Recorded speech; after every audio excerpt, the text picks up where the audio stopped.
Okay, we're back again. This is meeting number 7 for Appeal 2023-01.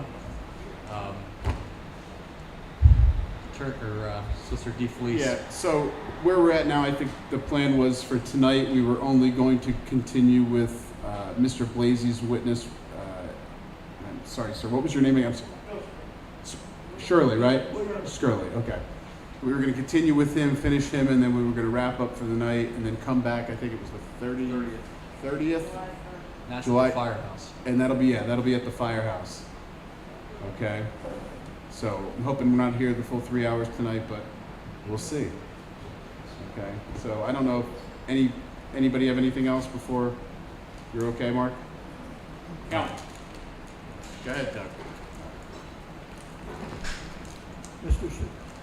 Mr. Sterling, before we continue sharing all the various activities you undertook in evaluating the impact of the proposed special exception for a drip irrigation field on the surrounding area, would you please explain your assignment in lay terms?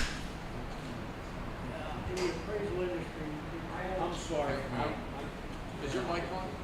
Oh, I'm sorry, hand here. What? There it is.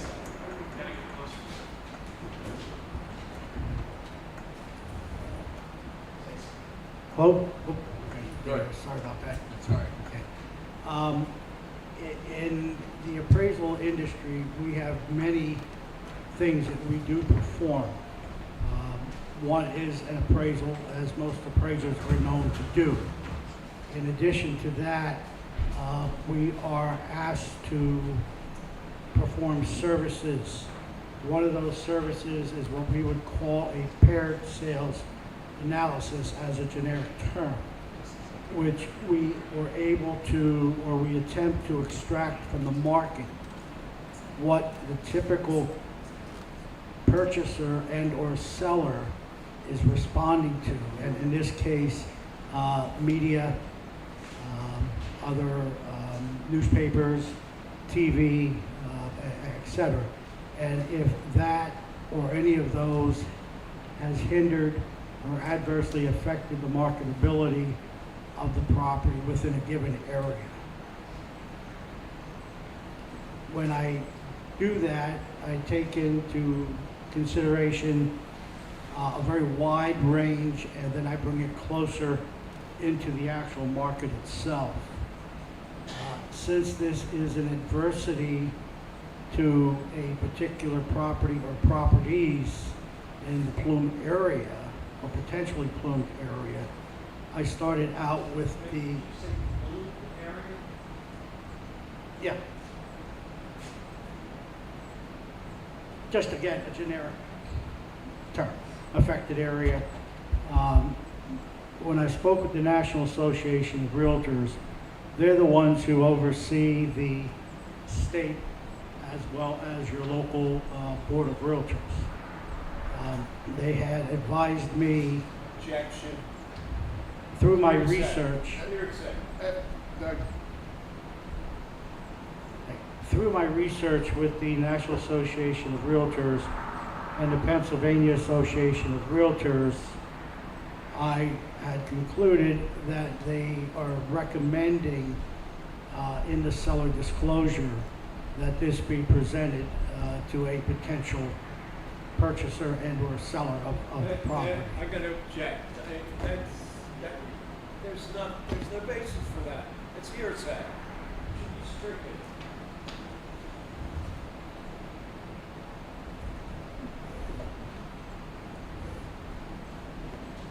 It's in the record at this point. You can move that with stricken. Let's proceed and talk around. I mean, I think I have to sustain it. I mean, I think his conclusion based on his discussions with, that they were recommending.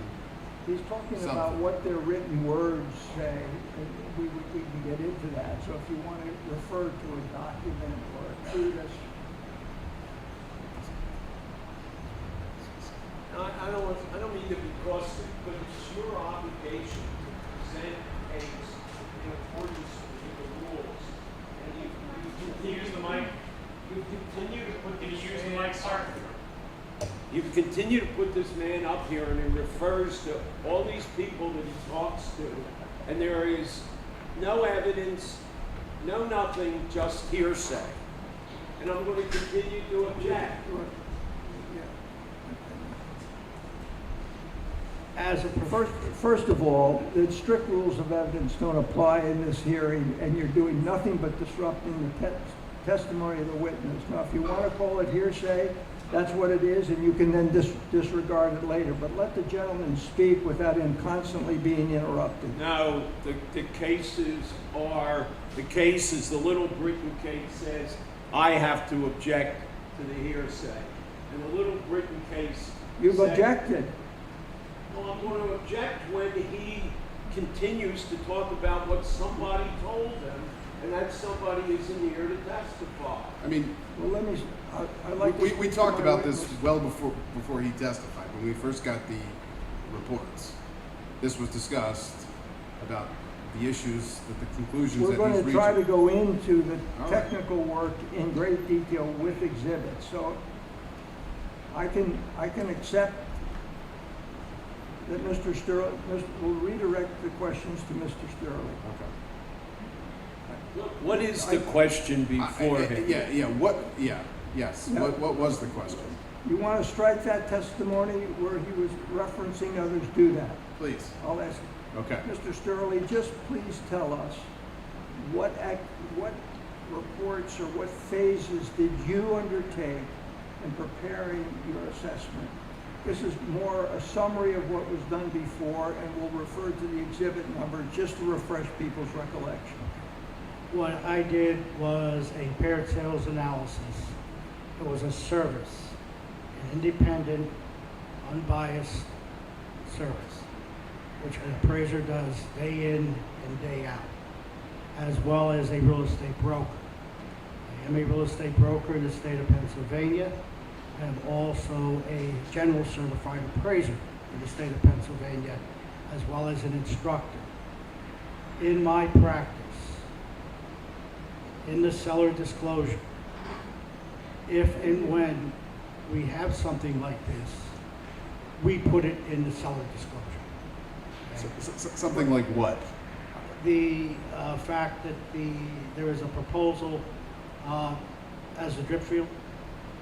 So you're saying that in your practice, you would suggest or recommend to clients that they include in the seller's disclosure that there's a drip field somewhere near their property? There is a drip field Okay. proposed, okay? And they should disclose that to the potential purchaser, with the understanding it has not been approved. That's not what? Approved. I don't understand what you mean. What do you mean? Well, in other words, we're going through the hearing process for this particular drip field, right? But it is public knowledge that it is there. As a licensed broker and licensed appraiser, I, in my practice, make sure that I disclose. So what I would disclose at this point simply is there are pending hearings for a potential drip field to be placed in a given area. Mr. Sterling, can you remember the question I addressed to you? How many phases or reports did you prepare in this regard? And which of those did we present to the board? I believe there were 11, excuse me, I had 2 reports directly associated with the property in question, or market area in question. Area. And what was the date of the first report you The prepared? date of the first report was April 23rd of 2020, April 25 of 2023. And was that updated? Yes, And when was the last update? it was in June 6th of 2024. And that, I'm just letting the board know, that was introduced as Interveners Exhibit 16. What was it again? interveners. No, what was the document, the June what? No, the first one was the report of April 25th, 2023, updated June 6th, 2024. And that's I-16. I-16. And was there then a supplement to that June report? Yes, sir. And what was the date of that report? The date of that, Are you marking this separately, Doug? Pardon? Are you gonna mark this No, separately? No, it's just a reminder of what was on the table before, so you can get them out, and then we'll talk about them and the new stuff. it was, What exhibit was that? 16? Yeah. Okay. The first one was I-16. The second one I've asked him to speak about is I-17, which was the November 2nd.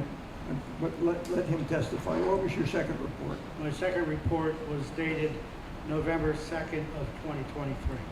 Okay. And was there any work you did after to double check or quick check the work you've done in the first ones? Yes, I go through the reports on multiple occasions. Oftentimes I'll put it down and come back to it in a week or so, just to make sure what makes sense to me.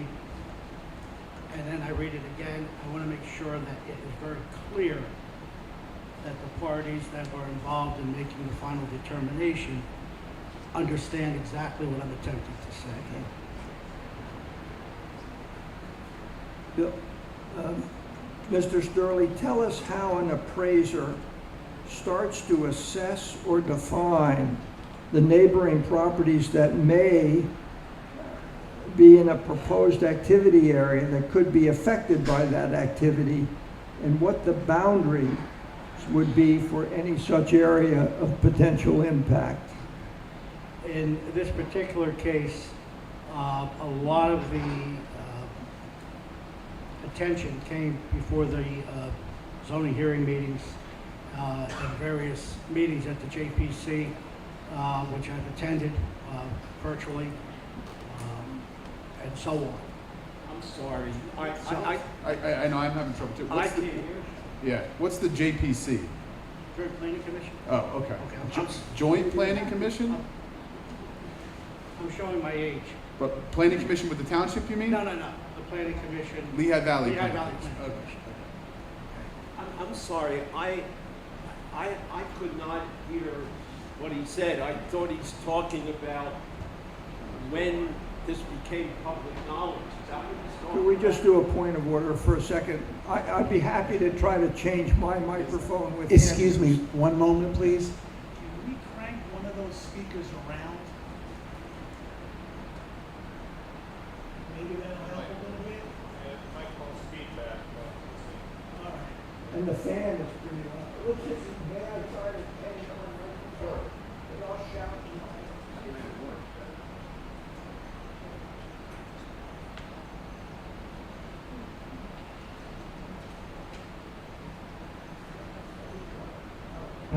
How's that? Yeah, I got to sit up, I'm sorry.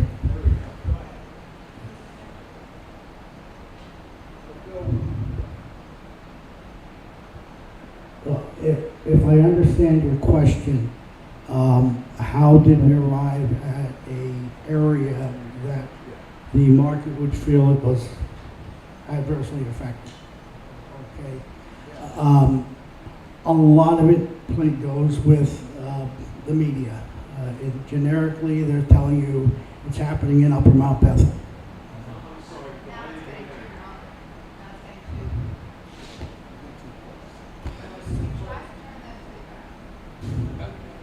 Back it up a hair. Push it away, mic away here. Right there. Should be good. Good?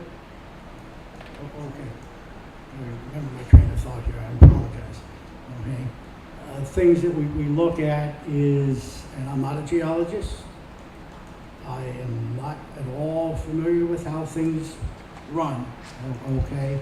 The way the water runs, the thickness or gaps between the rock formations, et cetera. What I look at is what the market is doing based on the concerns that I've heard from various organizations, okay? And as of that, I concluded that it's roughly 1 mile to 2 miles from the site. Now, the bulk of that is the southeast section of where that drip field is proposed. Just the way the watershed, and again, I'm not an expert, but I am familiar with how things travel a little bit, okay? A little bit. A little bit. In other words, I have enough experience that I can say beyond a reasonable doubt that as of the date of my reports, the values that would be affected would be within 1 mile to 2 mile radius of the property. Now, keeping in mind that we are in a rural community, unfortunately, I'm not able to say north to Portland, east 2611, etc. Alrighty, so it's 1 mile or 2, but you wouldn't be wrong in saying, well, maybe it's only 1.25 miles here, but it could be 2.5 miles over here. Okay. Mr. Sterling, did you identify this activity as undertaking a paired sales analysis? Yes.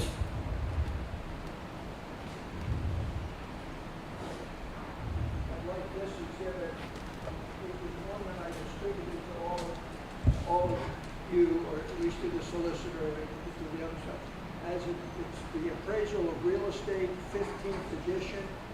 It's an excerpt from it. We have the entire book here with us if anybody wishes to look at it. This would be marked as 18A. I-18? Sorry, I apologize. I-18A.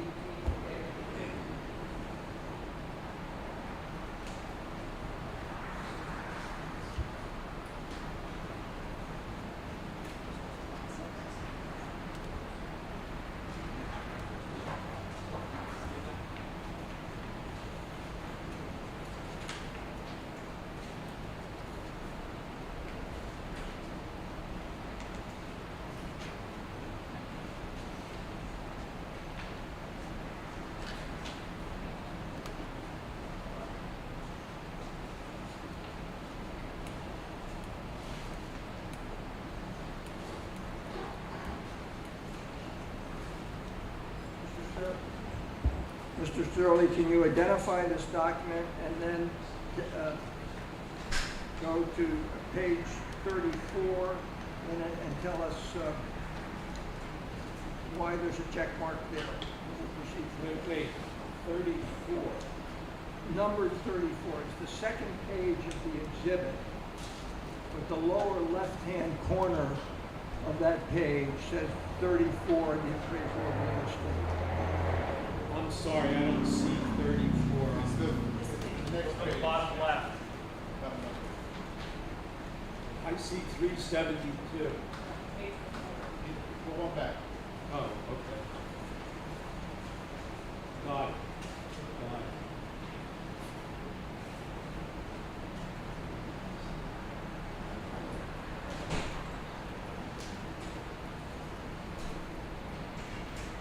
So tell us why, put an arrow and an underline on that page and what the relevance of those words are to this activity. A market analysis is when an appraiser will look at a given area and extract from the market, in other words, what the typical buyer and seller are doing within that community. And once we've done that, which I did through a paired sales analysis, which is a standard acceptance of extracting values or percentages for a gain or loss in value. I'm so, I apologize. It must be me. Did you get what he said?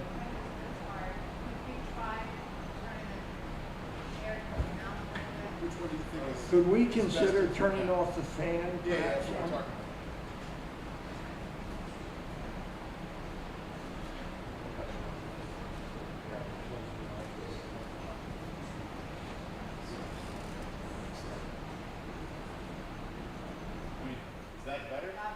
That's much better.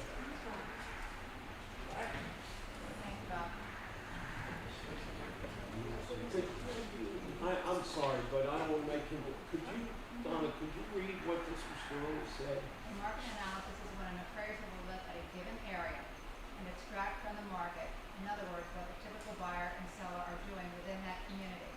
And once we've done that, which I did through a paired sales analysis, which is a standard accepted of extracting values, percentages for a gain or loss in value. Mr. Storley, do you wish to continue, or to finish your thought? If I may. I think probably the best way to do this, I'm going to read the first paragraph under market analysis, where the arrow is pointing in. A market analysis is a study of market conditions for a specific type of property. A description of prevalent market conditions helps an intended user of an appraisal report understand the motivations of participants in the market for the subject property. Broad market conditions provide the background for local and neighborhood market influences that have a direct bearing on the value of the subject. So I was performing a study to see if so far has this proposal for the drip field caused any adverse effect or positive effect on the properties in the area. In this case, it was concluded through pair sales analysis that it adversely affects the market of homes within that area by 9%. Now, before we leave this page, there's another underlined phrase in what appears to be the third full paragraph, that phrase being external obsolescence. Would you please describe the relevance of that concept to the activity you conducted? Okay. When performing a valuation, there are three types of depreciation that we look at. The first is physical depreciation. A home obviously is not new, it will start to wear itself out. We're looking at roof, plumbing, heating, electrical, things along those lines, okay? The second thing we look at is functional obsolescence. If you're looking at a home, some homes still have bathrooms on the first floor with the bedrooms being on the second floor. In today's market, that's atypical. So we then have to extract from the market what that bath being on the first floor has to the effect of the value of the property. The third and final is what we call external obsolescence. That is something that is outside of the property, and the homeowner has no control over how that can affect. You can't correct it, alrighty? Several examples: your home on a busy street versus one that's not. Okay. What did he say there? An example being, okay, if you have a home on Route 611, it's a major thoroughfare through the municipality, versus a home that may be on another less traveled country road, okay? That traffic is going to have some type of adverse effect. How do we determine the value loss?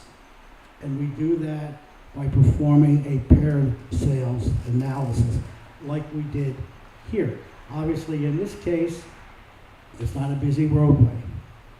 Based on everything that's been occurring so far, this has adversely affected the homes by 9%. Before we go into the details of the specific review you conducted, is there a discussion in I-18A of a paired data analysis? And if so, point us to that and share with us in general how that's conducted, or how the Appraisal Institute suggests it needs to be conducted. I'm not, where are we on the I-18? Is that my report? Is that? No, I-18A, the next page, which would show up as page 372 in the lower left corner. Okay, thank you. My apologies. If you would look at the data analysis techniques with the arrow, okay, the first thing it says is a paired data analysis is based on the premise that when two properties are equivalent in all respects but one, we are then able to conclude that if one sells for 100, the other sells for 50, everything else being equal. Excuse me. You started to read, you're making like you're reading it. You're not, you didn't finish reading it. All right. Which part is he reading? On 372. Okay, I see. I'll read it completely then. Pairs data analysis is based on the premise that when two properties are equivalent in all respects but one, the value of the single difference can be measured by the difference in price between the two properties. What one sold for one price and what sold for the other price. Stop reading, start. Oh, If you wish I'm to continue reading, Okay.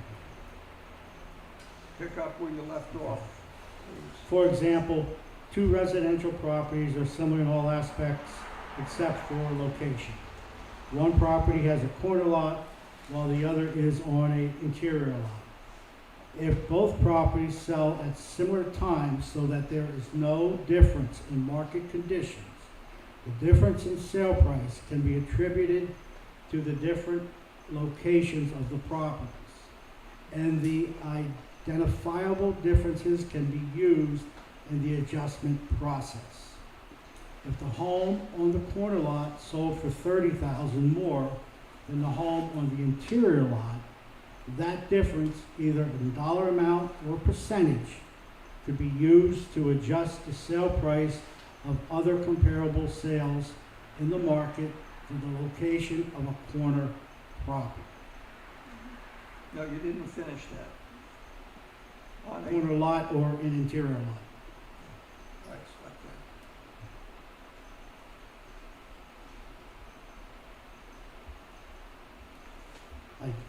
Should I continue to read it or No, no? Okay, I- yeah. Well, that's what a paired sales analysis. You're getting two properties with one difference. And whatever the difference in price is what that adverse item is doing to the property.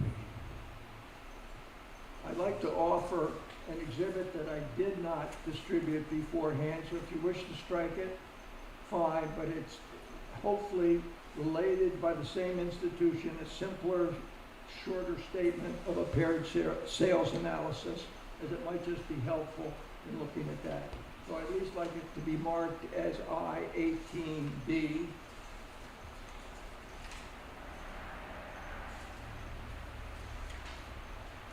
And I'm sorry I didn't staple them, so I'll have to be giving you two sheets.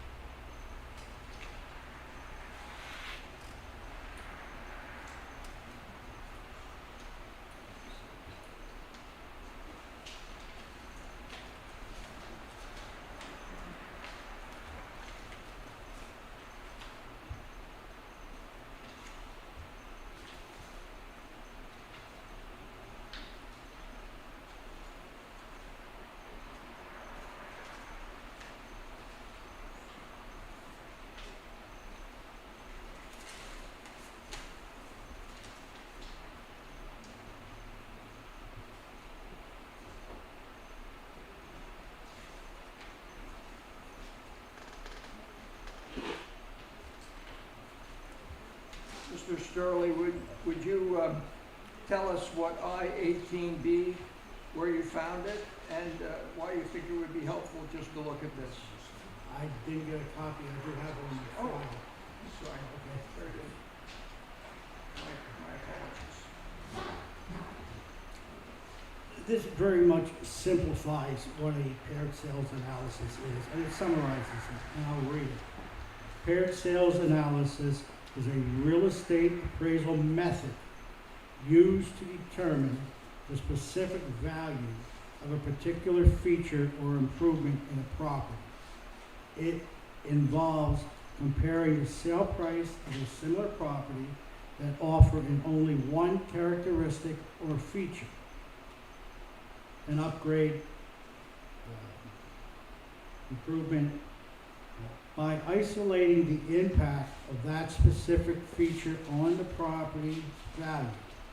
Appraisers can estimate the contribution of the feature to the overall property value and make more accurate adjustments in their appraisal process. Paired sales analysis is especially useful when valuing unique or custom-built properties where direct comparisons are limited. If you flip over to the back, a paired sales analysis in residential real estate appraisal is a method used to determine the value of specific features or characteristics of a property for comparing it to similar properties have recently sold with and without those features. The approach helps isolate the contributory value of a particular attribute by holding all other variables constant. Here is a step-by-step explanation of the process for completing a paired sales analysis within the appraiser's toolkit. Number one, data collection. Data collection and the selection of paired sales. The appraiser begins by collecting data on recent sales of properties that are similar to the subject property. The comparable sales are selected by finding one property with the specific feature being analyzed. Example, a garage, swimming pool, upgraded kitchen. Another property without that feature, but otherwise comparable in terms of location, size, condition, and relevant attributes. The adjustment factor. Compute the disparities between the sale price of the paired properties. These disparities serve as an estimation of the value attributed to the specific feature under examination. For instance, if the property with a garage was sold for $20,000 more than a property lacking a garage, the estimated contributory value of the garage would amount to $20,000. However, it's crucial to acknowledge that portrayal oversimplifies the procedure. Property characteristics rarely hinge on a single distinction.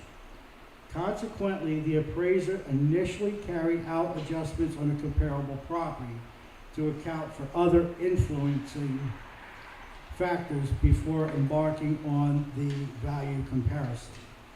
In the reconciliation of the paired sales analysis, after calculating the adjustments for each comparable pair, the appraiser reconciles the indicated adjustments to arrive at a final estimate of the contributory value of a specific feature, whether it's good or bad. An objection to that. This document doesn't say good or bad, does it? I am going further on to explain the paired sales analysis.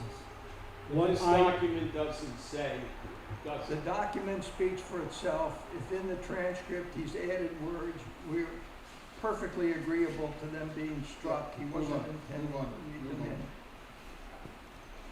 Well, that's Let's exactly now what he did, proceed. and it ought to be stricken. I don't know how to, rather than it was anyway. Go ahead. Right. Let's now proceed to Exhibit I-16, introduced last time, which was your April 25th, 2023 report, last updated on June 6th, 2024. Do you have a copy of that? I have. Look at this now.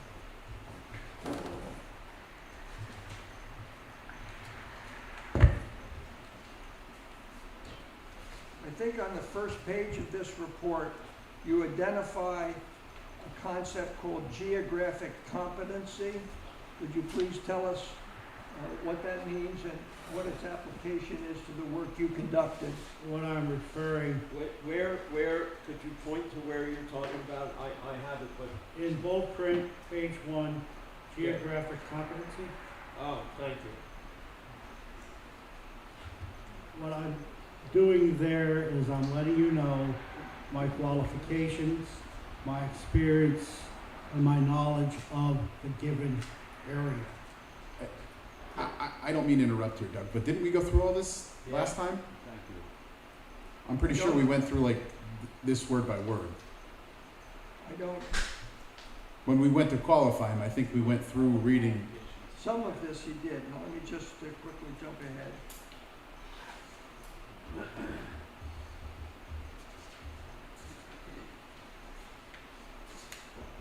I do need to make one. You also, and I think you may have testified as to this last time, but let's review it, so we can find the proper location for the document. That's really what I'm interested in. I think at some point you talked about you had gathered skills in this arena by looking at a variety of other properties, and there was a list of those. He had gathered what, I'm sorry, Doug, I didn't. There, I believe the record from the last hearing showed that Mr. Sterling testified to a series, presented a list of properties which was objected to, as I recall, that he had examined and were part of his background knowledge of how to do this. That list, it was attached as Exhibit A to my letter of response to the motion in limine. So, for those, that's where that list appears. I'm sorry, make additional copies Is this of it. list the list he used in his paired analysis? That is his background in competency, one aspect of his competency in this area. He's had academic experience, he's taught it, but he's also done a number of investigations, and this was a list of his investigations, at least some of them. So this was not a list that he used for his paired analysis? Not the one that's at stake here, no. Okay. Other than it giving him confidence in certain components that he thought were similar, which he will testify to. Hey, Where is this document? It was attached to his motion, his response to the motion in limine to prevent him from. But I guess here's my question: is there a list that he used for the paired analysis? A list of properties? You had stated previously.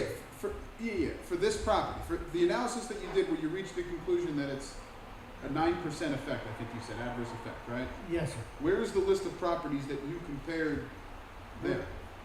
We will get to the specific properties in our zone for this analysis. This was only a reference that I'm trying to make for the record of where he had additional experience. And I object to that. I think you're right on. This man has given an opinion that there's a 9% loss. And he's talked about this paired analysis. And Doug has said that there's a list of properties. That's not true. There was one property that he introduced. I don't know yet. I don't know yet. That's what I'm saying. Well, That. but I guess here's my question, Doug. What relevance do these are they outside of the zone? Yes, Are they outside of the township? yes. What relevance do they have to this? It is simply, in my view, documentation of his experience and knowledge Of working doing in paired this analysis? arena, of doing this type of Okay. analysis. Is there any dispute that he has the requisite experience to do paired analysis? Overall, he's a certified appraiser. Appraisers he's do paired certified analysis. appraiser. It's time to move on to showing us the paired analysis. Right, no. I agree with you. That's what I'm trying to get to. Because I think if you agree that he's qualified to do a paired analysis. I don't know whether he is or Alright, he isn't, alright, so alright. he did a whole load of analysis. Show us what he did here, and how did he's got the right book. He's And you want to get there, Doug. I get that. I It's- guess my. I guess my question for you is it that relevant as far as what you're trying to demonstrate here? That you wanted in? I'll speak. It's relevant that the motion in limine has not been acted on, and I want it very He's clear been to this. testifying this entire time. I thought we had overruled the motion and we were gonna allow him to continue to testify. I don't know that you overruled it. If you did, that would be I mean, we've fine. gone I thought you through- took it under advisement and said we're gonna proceed regardless. So if I No, misrecollected. I thought that it was implied that if we were gonna proceed, that we were, I mean, he's testified for. It wasn't clear to me that it Okay, was all in right, fact all right, fully all right. disposed of. I And think, in I case think, it's not, I okay, well want then it just to be clear, I what think the some of decision was qualifications to allow are. him to testify. I think where I was having reservations was allowing him to testify to some of the things in his report that reference, that are, I mean, cited specifically on page 4, where he talks about the interview of people that, and the quotes from that. And I think you understood that at least. Yes. Okay. We will get to that and get into the additional documentation which I've distributed. This is simply to make record on qualifications clear and where the references are in case you need to formally act on a motion in limine. And I think to support that, he's testified that he's done paired analysis in the past, that he's been an appraiser for a number of years, things like that, and so. Please, I don't want this man to go through another hour of stuff and just filibuster like he did the last time. Get on with his application of this paired analysis to the properties that we're talking about. If I may, on behalf of the township, Captain Stewart stipulate to his expertise to clear the record. As an appraiser, Stipulate. yeah, but Mark, as an appraiser, I said that the man is an appraiser. I think he What did say that. what I object Can we to. accept his stipulation that he's an expert? What? An expert in appraisal, yeah. Yes. And I think the We accept testimony, his- Wait a minute. no, I think the testimony was that a paired analysis is something that an appraiser typically does. I want to make clear what my motion in limine is. This man has got all the academic credentials and apparently experience as an appraiser. But that's only half of the requirement. The other half of the requirement is that he took actual facts and applied an analysis that is scientifically accepted. And he has not done that yet. Doug has continued to have him say how much he's done, how many things he's done. That doesn't qualify him. He's got to tell us what scientific analysis he's done. No, he doesn't. He's not done a scientific, he will testify, he's not done a scientific analysis, and that's sadly why I'm going through this stuff step by step. I think you misconceive entirely the variety of roles an appraiser can perform, one of which is an appraisal that may involve those things. He's trying to say the entire time he testified last time that you interrupted him every time when he said yes or no, I didn't do it, but it's not the whole story. The whole story is he didn't do an appraisal. We know that. A paired sales analysis, which is a different process. And unless until you accept that, I'm going to have to go painstakingly through the difference between an appraisal and a paired sales analysis so the record is clear. I understand that the book talks about a paired sales analysis. I read the same thing that you did. Now, you want to qualify him? Then have him apply. Tell us how he applied the paired sales analysis to this exercise. We have not heard that. We'll do that. Perfect. We'll do that. And then perhaps at the end, I will ask questions about some other exhibits, and if there's agreement that in general, he's achieved these things, we won't go through them in painstaking detail. So let's now move to your actual analysis, first conducted under the date of April 25, 2023. Go through the steps you undertook. Tell us about the market area, how you decided all these things, and how you led yourself through to the conclusion. Now, I hate to be a pain in the neck, but he just read that a paired sales analysis is a comparison of two properties. It's only one example, and I can go through other documents that suggest it's a broader activity than that. You introduced the materials from the 15th edition. I agree that it describes a paired analysis. Show us what the paired analysis was. Go ahead. Can we simply just take judicial notice of the documents and move forward? Of the exhibits? Yes, they're public documents. Let us take judicial notice of it. Now and move they are. forward. What document? What's, you mean his report? Not the report, the actual exhibits he's using, these records from the appraisal of real estate book. I don't think there's an objection to that. I didn't object to the last two exhibits. Doug, I mean, the last question I understood was you were gonna go through what he did. That's what I would wish to do, but I'm reserving the right, even if it's on later redirect, to add other documents if the cross-examination challenges his expertise in this area or says he's outside the definitional scope of what the Appraisal Institute recommends. There's more to be said about this, but every time we try to speak about it, he's challenged. So I'm happy to let him speak about it and tell him what he did, tell everyone exactly what he did and Let's see what we looked let's see if at. we have to get into those That's- before we do. Okay. But I needed the right to go back to it if that becomes relevant, If you have to, that's fine. okay? Go ahead. So let's first start.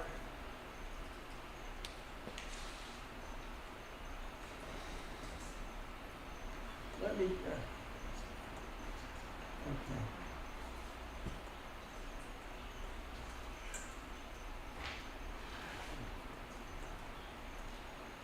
Tell us how you went about conducting the work that led to your report dated April 25th, 2023.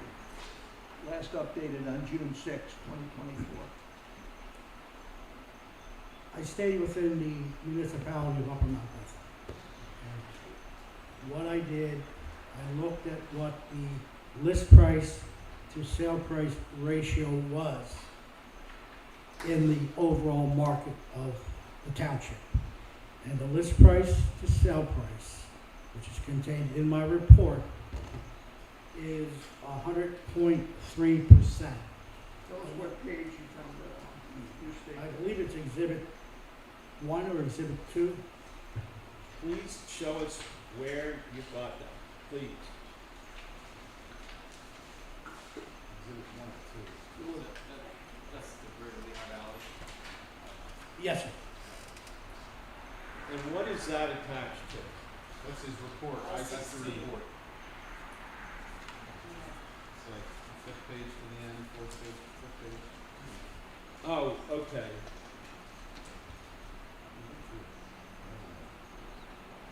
Wait, did he say this is the price to list in the township? Is that what this is? In other words, Well, once he's allowed to speak, he'll tell you what it is. And just so we're clear, we're looking at this document? yes, sir. This analysis here tells us what the list price to sale price ratio is overall. And in the month of March of 2023, which is the last line in this page, Do we know what overall is? What geographical region is this? I don't think, Lehigh Valley. so the Lehigh Valley. In his testimony before, he said it includes part of Monroe County and Berks County. Is that accurate? No, it's not. So what counties does it include, if you know? This takes in Lehigh and Northampton. Only. Only.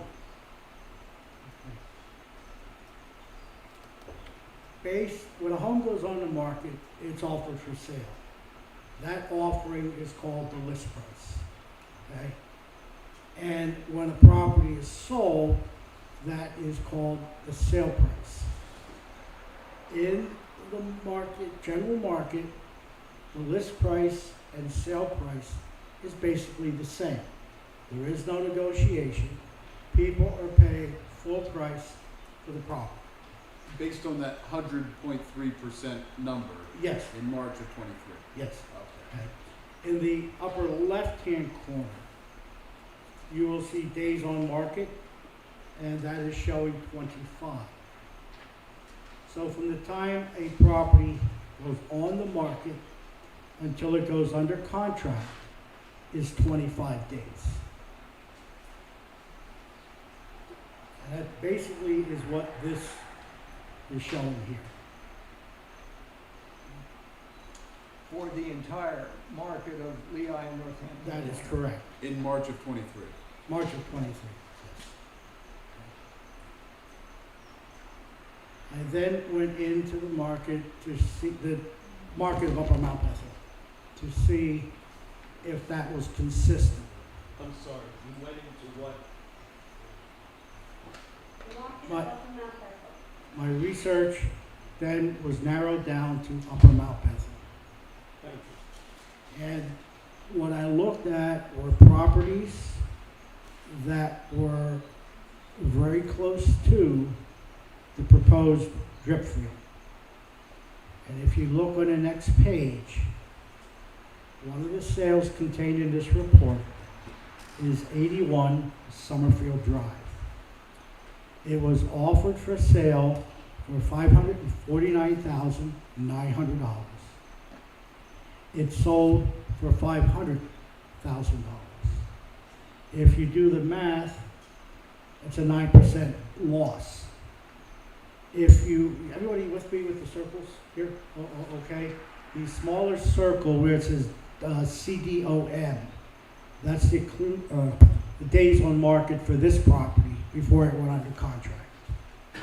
And that was 112 days.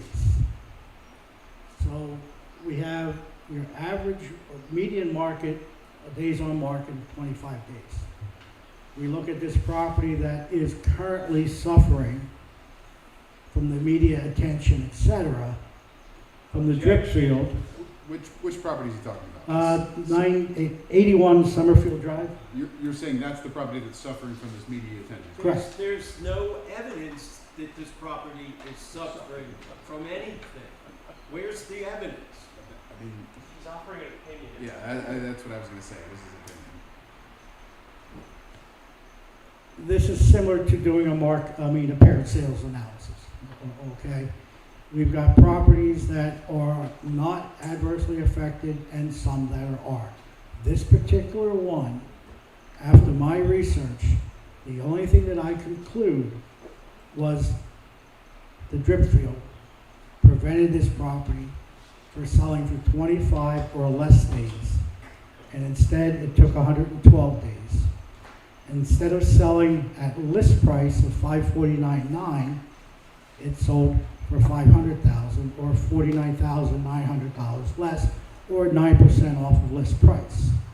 Bill, let me interrupt you now and go back to your text. And on page 6, you reached a conclusion, and there your references were slightly different than just what is shown in the exhibit.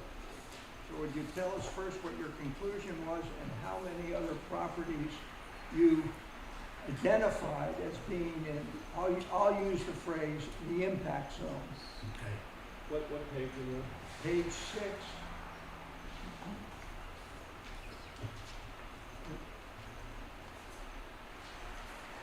In the conclusion section, the first paragraph. And if I may, I'd like to read that paragraph, if I may. Prior to the announcement of the request for the special exception, the list price to sale price ratio in the market was 100.3%, with an average marketing time of 25 days. In the area adjacent to where the drip field is proposed, the days on market increased to 112 days, and the list price to sale price ratio dropped from 100% to 91%. In addition to the one sale contained in this report, The appraiser considered 3 other similar transactions. Why don't we stop there for a moment? I'd like this to be marked. Can I just ask a question to clarify what he read so far? And then just so I'm sure, I assume I'm right here, but that, where he talks about the list of sales price ratio in the market was 103 point, or I'm sorry, 100.3% of 25 days. That's coming directly from that Yes. document. Okay. And that's for the whole Lehigh Valley. That's what we have. And you're comparing the Upper Mount Bethel sale to the entire Lehigh Valley. I look at the whole thing. Okay. Did I last have I-18A and B, so this would be I-19.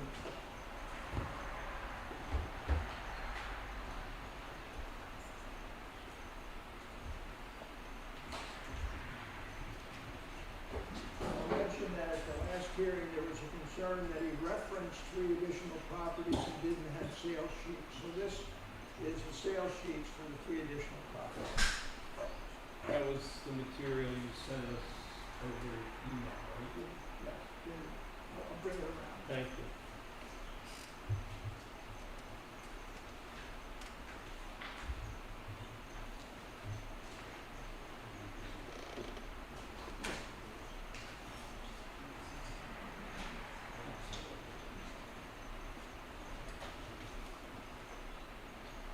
You just want to include this as part of I-16 Well, we as could, a yes. report if you want.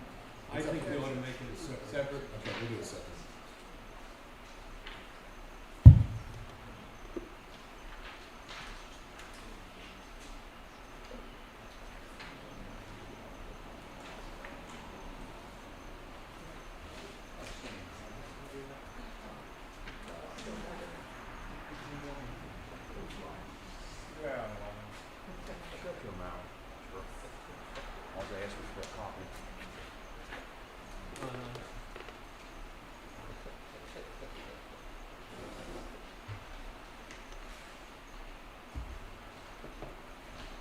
All right, Bill, looking at what you just spoke to on page 6, your conclusion, you said all told there were 3 additional properties.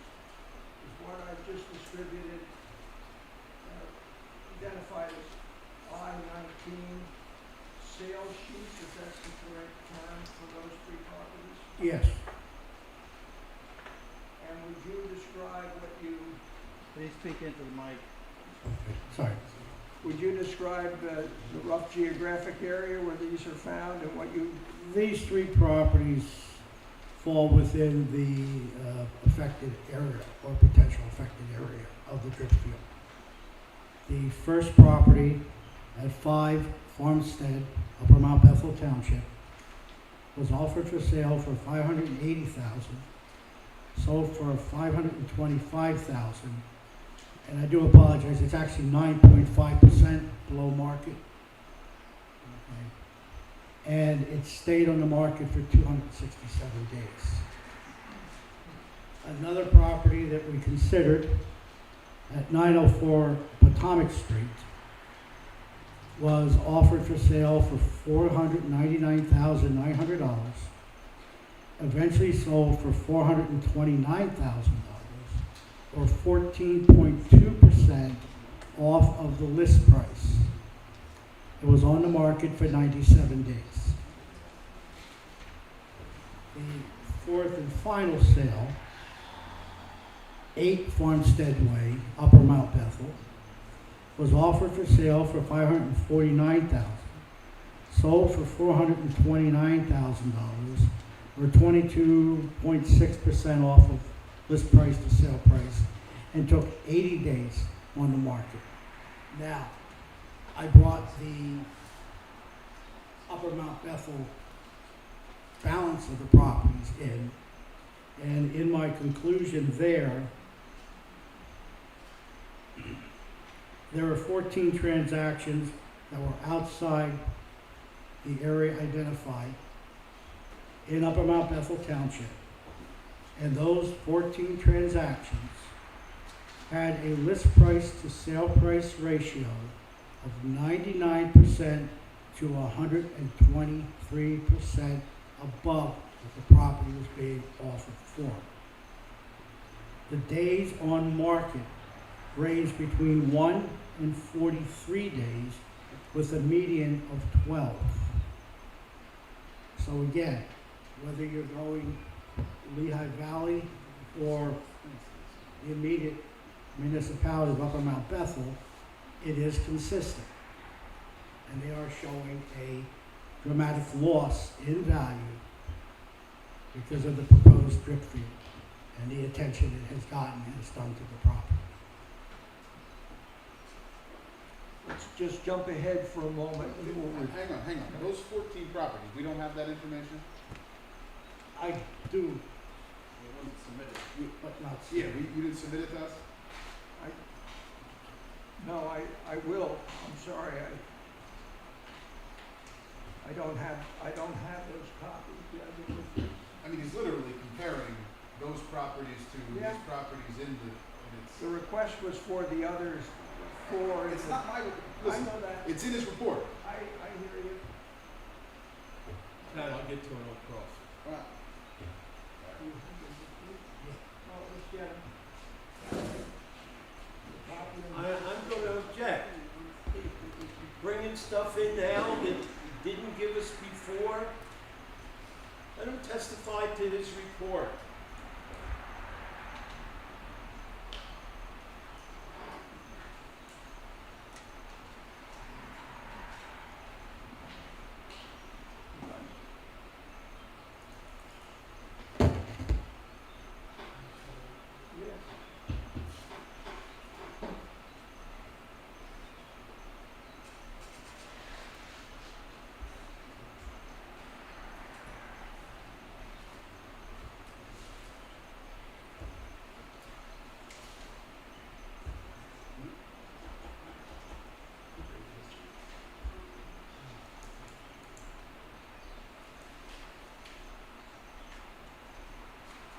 Attorney Kaplan, just for the record, what was the initial application date for this application, for this hearing?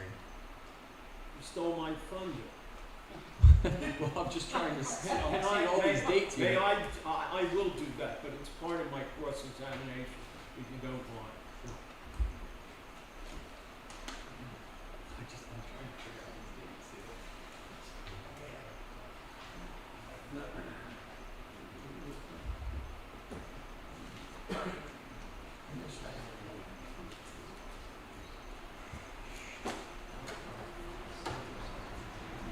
We don't have them with us. I'm sorry. I missed that. I will get them. Well, and I want to explain my concern. My concern is that he is testifying that his conclusion is based on his comparisons of the properties within the impact area, which I think he said is like roughly 1 to 2 miles, compared to properties in the municipality outside the impacted area. I mean, that's the conclusion that I reached from what he wrote. So if that is his conclusion, then I think we need to see the information that he has regarding the 14 properties. I believe I conflated something, which is my next exhibit with those documents. I thought, let me just have this marked, and we'll deal with this, and then I'll seek to mark the others, and Okay. I'll bring them back on the 30th just to put in those others, and you can cross them on those. I think this is trivial, but that's what I hear you. Hang on, no, but Doug, I think you have to understand where I'm coming from. Like, I don't think it's trivial at all. I think he's literally concluding, and he's trying to show the comparison, doing the paired sales analysis, trying to show the impact on properties within the impact zone of the drip field to ones outside. And Mr. Shirley, correct me if I'm wrong about that. Okay. All right, well, let's,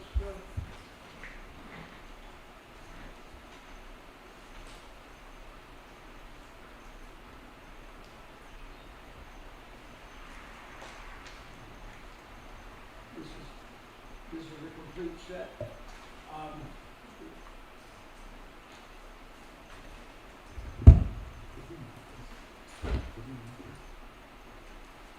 Is there a copier available? We can figure out the copy. Can I, just going back, did we mark the other 3 that you Yes. identified? What are they? Marked as I-19. 19? 22? I believe it's 22. They can tell us. We crossed out maybe 19. 19, okay. Cross, yeah. So I-19, just so you're clear over there, Donna, is the three, I guess, MLS listings of 5 Farmstead, 904 Potomac Street, and 8 Farmstead Way. Okay, and then Doug, you want to mark that 20? Yes, I would call this I-20. What is I-20? I don't know, I haven't seen it yet. Something we haven't seen? I don't know yet.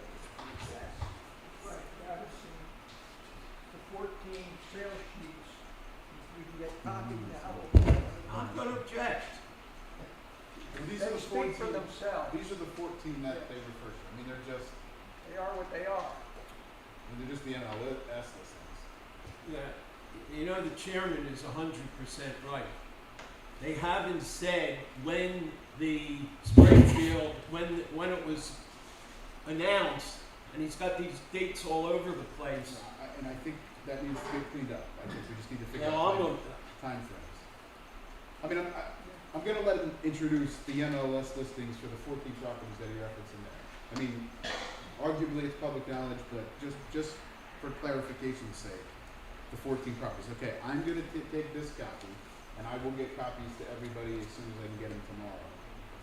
But we'll mark that as I-20.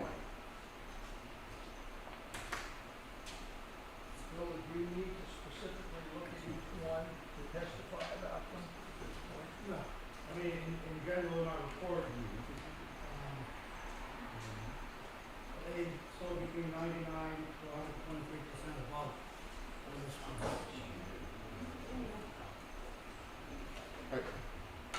Doug, if we can, why don't we take a 5-minute break? We're going to try to make copies of those, if it'd be easier. Just 5 minutes. Yeah, but he's gonna then go through all 14 and we're gonna be here for another week. This has become a filibuster, Chad. This is just to delay our project. You're the filibuster, Mark. I mean, come on. The gentleman's done these reports for 20 years, and he's done them in text, and everything he says in it is objected to because he doesn't substantiate each and every paragraph. I happen to confuse them between another document, and I thought I was supplementing these things, and if we have to, we'll do it. I'm just going to say, my only issue is that it was included in his original report from April of last year. You make copies, please, you make copies tomorrow. No. Okay. All right. And then we can look at it between now and the 30th, and Doug can decide whether he wants to bring them back. All right. But I'm not prepared to cross-examine on those documents. You okay with that, Doug? Would it make sense for Mr. Kaplan to make a standing objection to allow this to continue so we can keep this moving?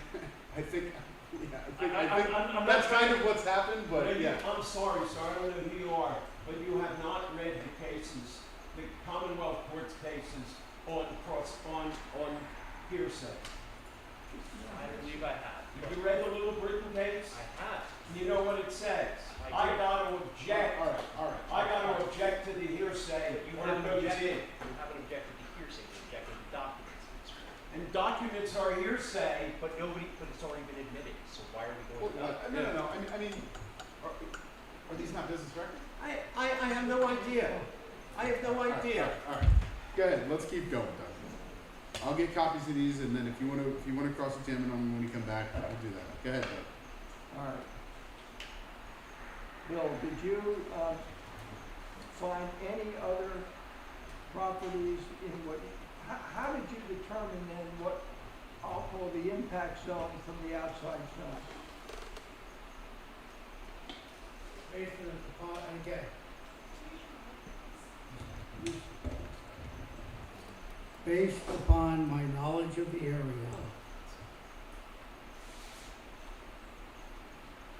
based upon my knowledge of the area, my professional practice and how I perform a neighborhood boundaries or analysis, I concluded that it was roughly 1 mile to 2 miles away. As I indicated earlier, it's not a complete circle from the property, more of the southeast section of where the drip field was proposed. Now, did you look to see if there were any other sales after you did June update, for the June update or for the November report beyond the 4 that we've now presented? In my November 23 report, yes, I did. Hang on, what November 23? That would be exhibit, I think it's 17. Oh, okay.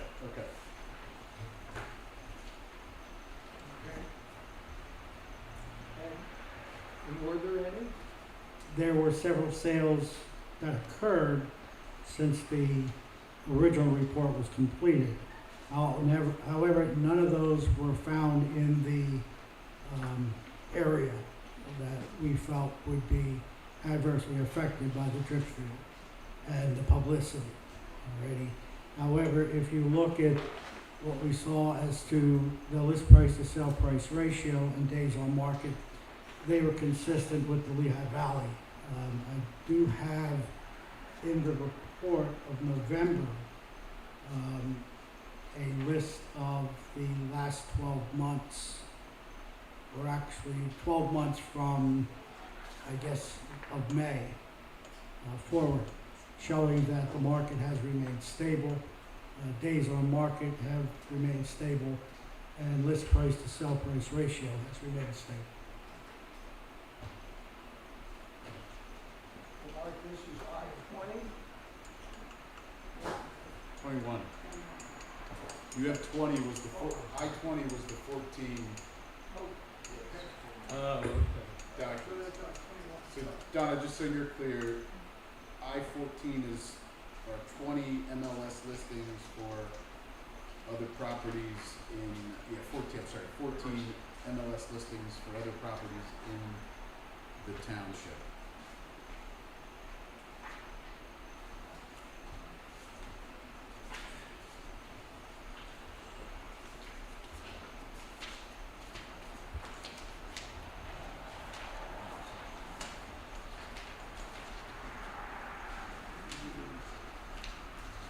You said, excuse me, sir, this is not 21? 21, yes.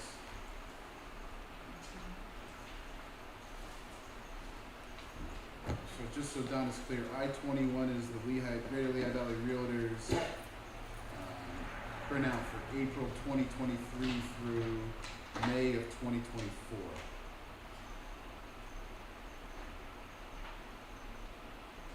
Can you tell us, Mr. Sturley, look at exhibit marked I-21 and what that reflects, what?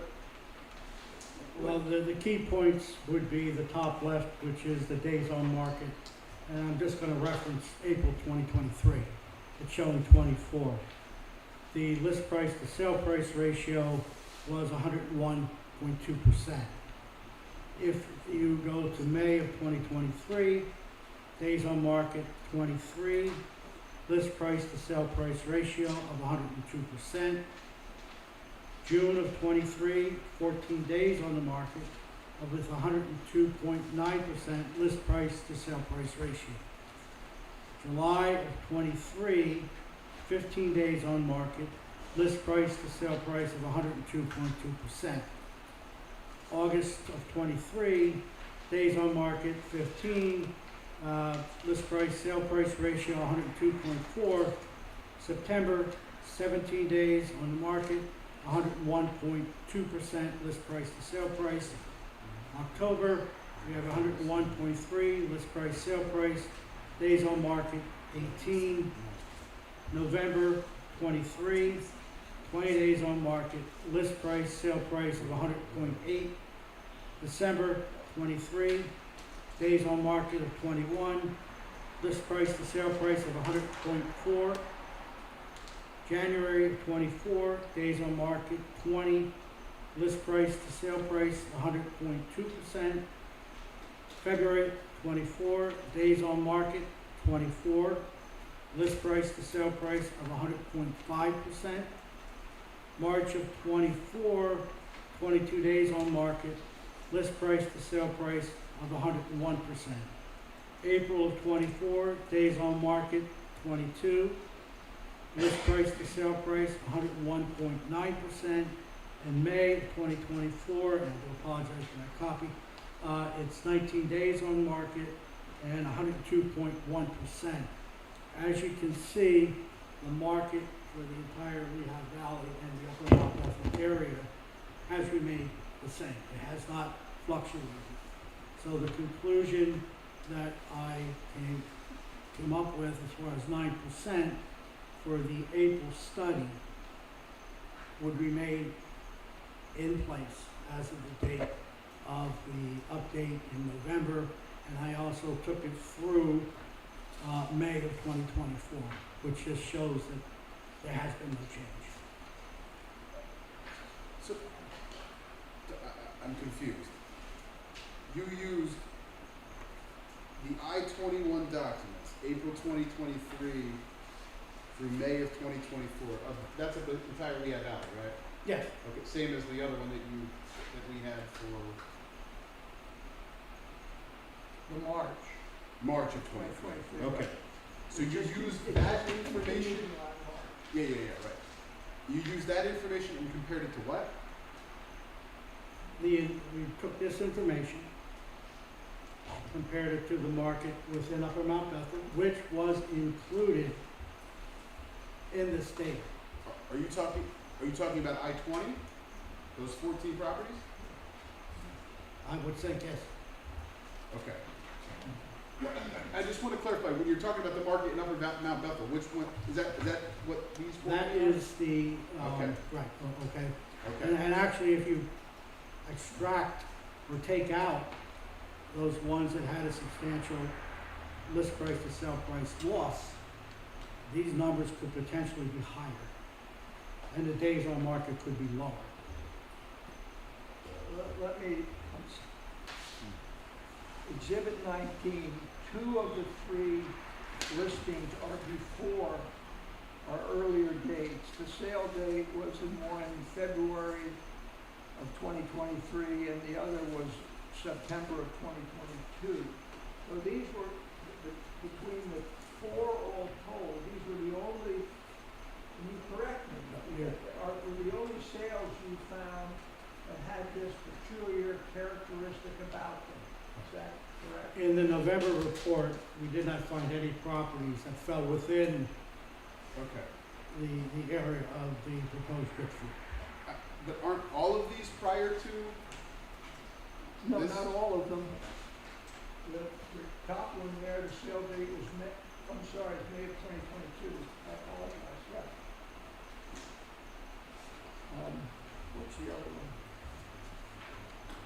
And the other was March of 2023, so No, this February. one that shows the March. Which one's March 2023? The one that was attached to the original exhibit, the single sheet that was objected to.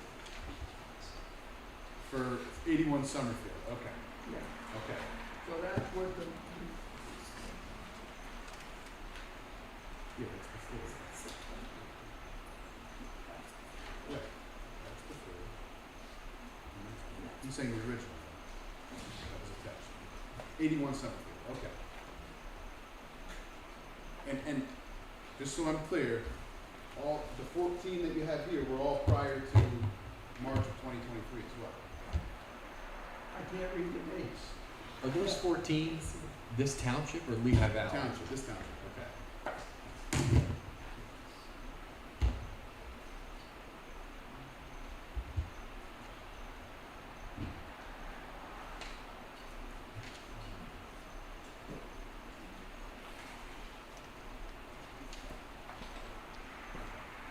I'll get you these. Okay, go ahead. I'm sorry.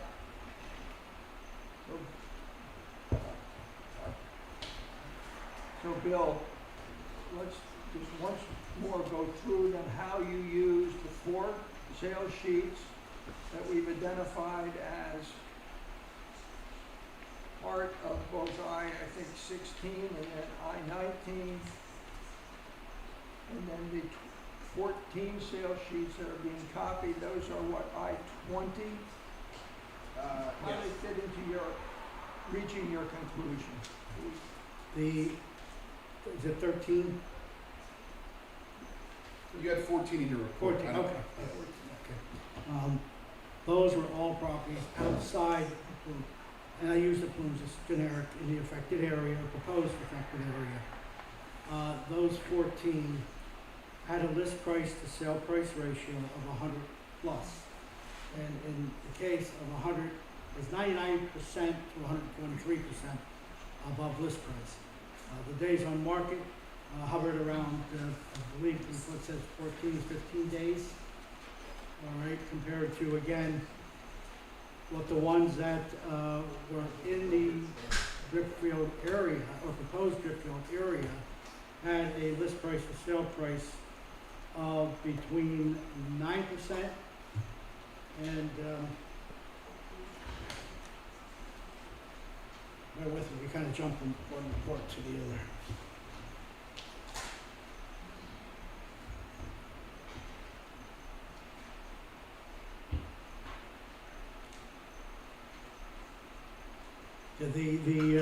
The update gave us, within this municipality, not the Lehigh Valley, okay?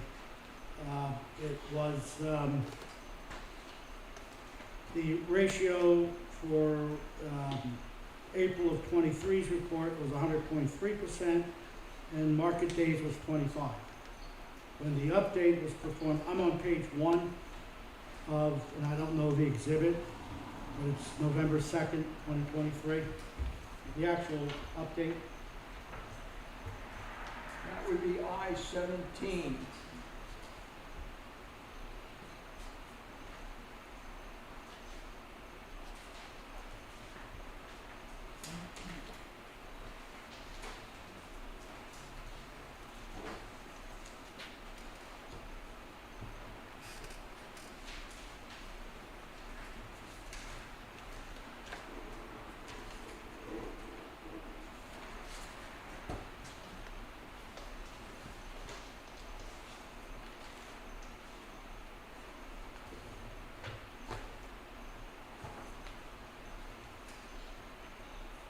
Proceed, Bill. okay, thank you.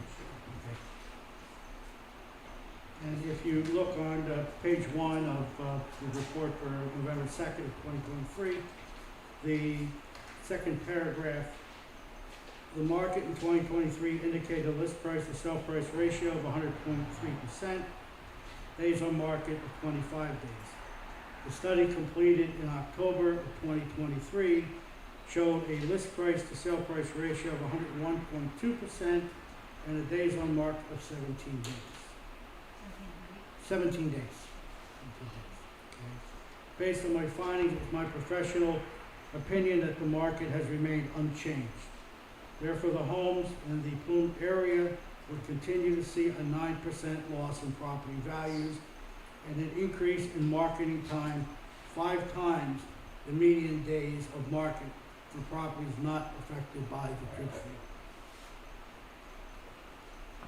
And Bill, just, I think we're near concluding.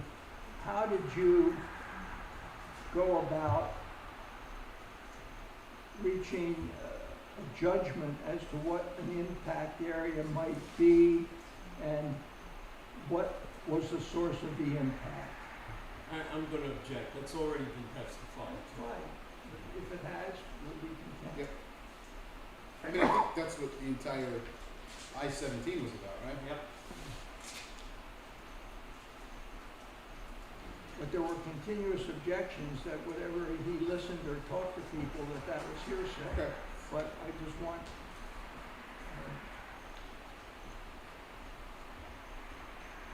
him to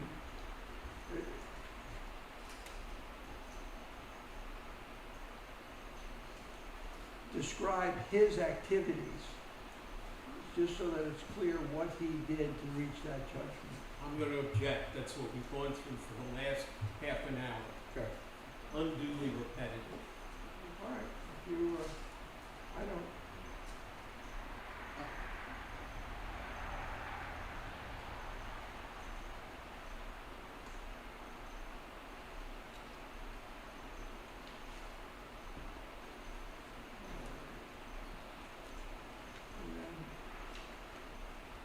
reserve for the moment and just speak at the end to see if we need to introduce any of these other documents regarding his competency, but I'll pass him for cross-examination.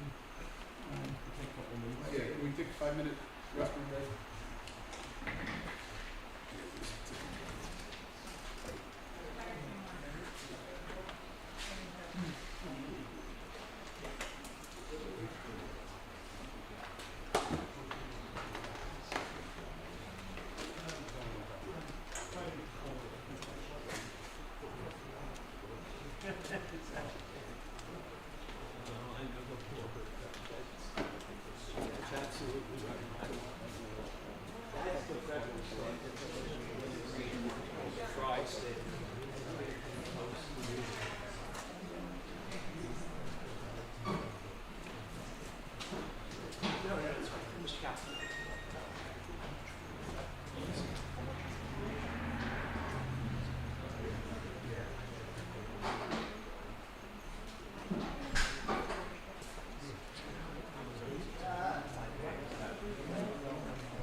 right, we're back in session.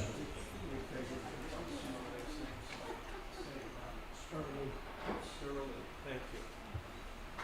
Mr. Sterling, do you remember when I was cross-examining you at the last hearing, I introduced the Appraisal Foundation's appraisal opinion number 9? You remember that? I remember you introducing an advisory opinion of Did I say something different? I meant advisory opinion number 9. Yes. And do you remember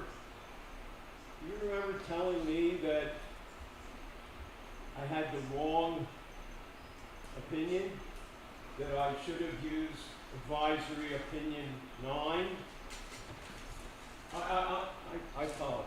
Do you remember telling me I should have used advisory opinion 7? I do not remember that, sir. No. Okay, well, give me a second and I'll find it here for you.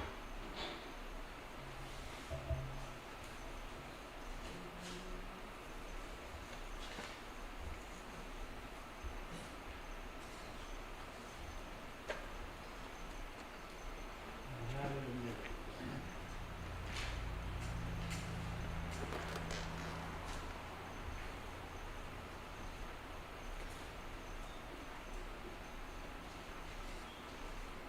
Do you have the transcript? Do you have the transcript from the last hearing? Yes. Could you give it to the witness? Could you turn to page 641 in the upper right-hand corner?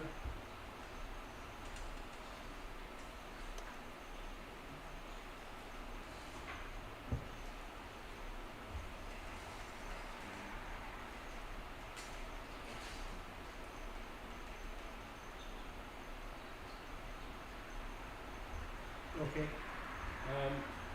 Do you see, go down to line 1, line 6, and my question was, do you see the reference in those materials to advisory opinion 9, question mark? And you said, I'm familiar with advisory opinion 9, however, that's not applicable here? That is correct. Okay. And then I said, excuse me, and the next line you said you should be looking at advisory opinion 7. Is that accurate, what you said? Advisory opinion 21. You said advisory opinion 7. The record says 7, doesn't it? Well, I need clarification. You should be looking at advisory opinion 7, Period. 21. There is an advisory opinion 21, which is applicable to what I performed. Would you agree with me that the advisory opinion 7 is not applicable, is it? I would have to research that, sir. Well, I'll have it here for you.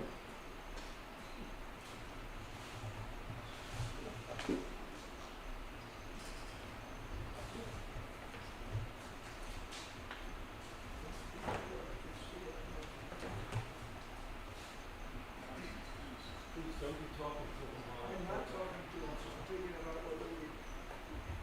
Here's a copy of this advisory opinion. It's 44 pages, and it's entitled Valuation of Green and High Performance Property, 1 to 4 unit residential, right? That's not relevant to what you did, is it? This is so outdated, and no, I did not use this. What do you mean it's not updated? This is right off the website. Sir, the most recent, Object to the question, he's testifying. Excuse me? Object to his question, he's testifying. You're testifying about where it was from, Mark. That was the other question. I'll sustain. Go ahead. Ask the I'm sorry, question. I missed something. His objection was that you were testifying that was directly from the website. I'm going to sustain that. You get Okay. ask again. Yes. You'll agree with me that this advisory opinion 7 is not relevant to measuring value changes because of environmental impairment, right?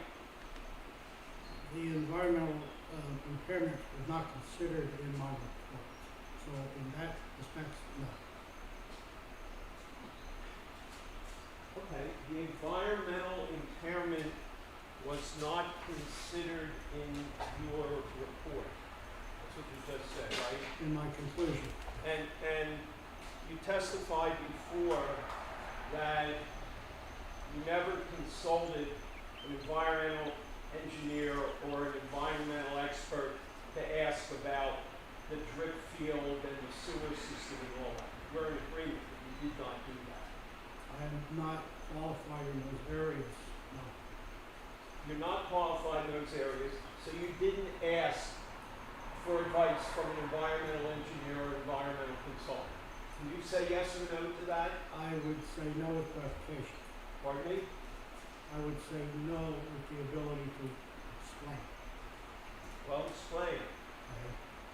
What I performed was an extraction from the market, okay, based on how the buyers and sellers are reacting because of this proposed drip field. I am not qualified in any way, as I said earlier, as a geologist. So you did not investigate whether there's a real problem on the annual farm, did you? That was not part of my assignment, no. Could I just interject? for No, a no, moment? I'm- I want to know, you've handed us this, are you marking it? He hasn't yet, no. I don't think it's important, I don't think we need to use it as an exhibit. Okay. So if we could go back to your document I-16, and if we could go to paragraph 6. Page 6, I'm sorry. Right under the word conclusion. You read this before. Prior to the announcement of the request for the special exception, the list price to sales price ratio in the market was 100.3. Pardon me? I said, I'm sorry, I sneezed. Oh, okay. That wasn't on purpose, did So do you know when the special exception, when the request for the special exception was filed? The exact dates, no. I believe you go back to 2021, I believe it was always part of the overall plan. The actual submission, and again, going from, let's say, 2022, So why don't you look at exhibit number 1 in my exhibits.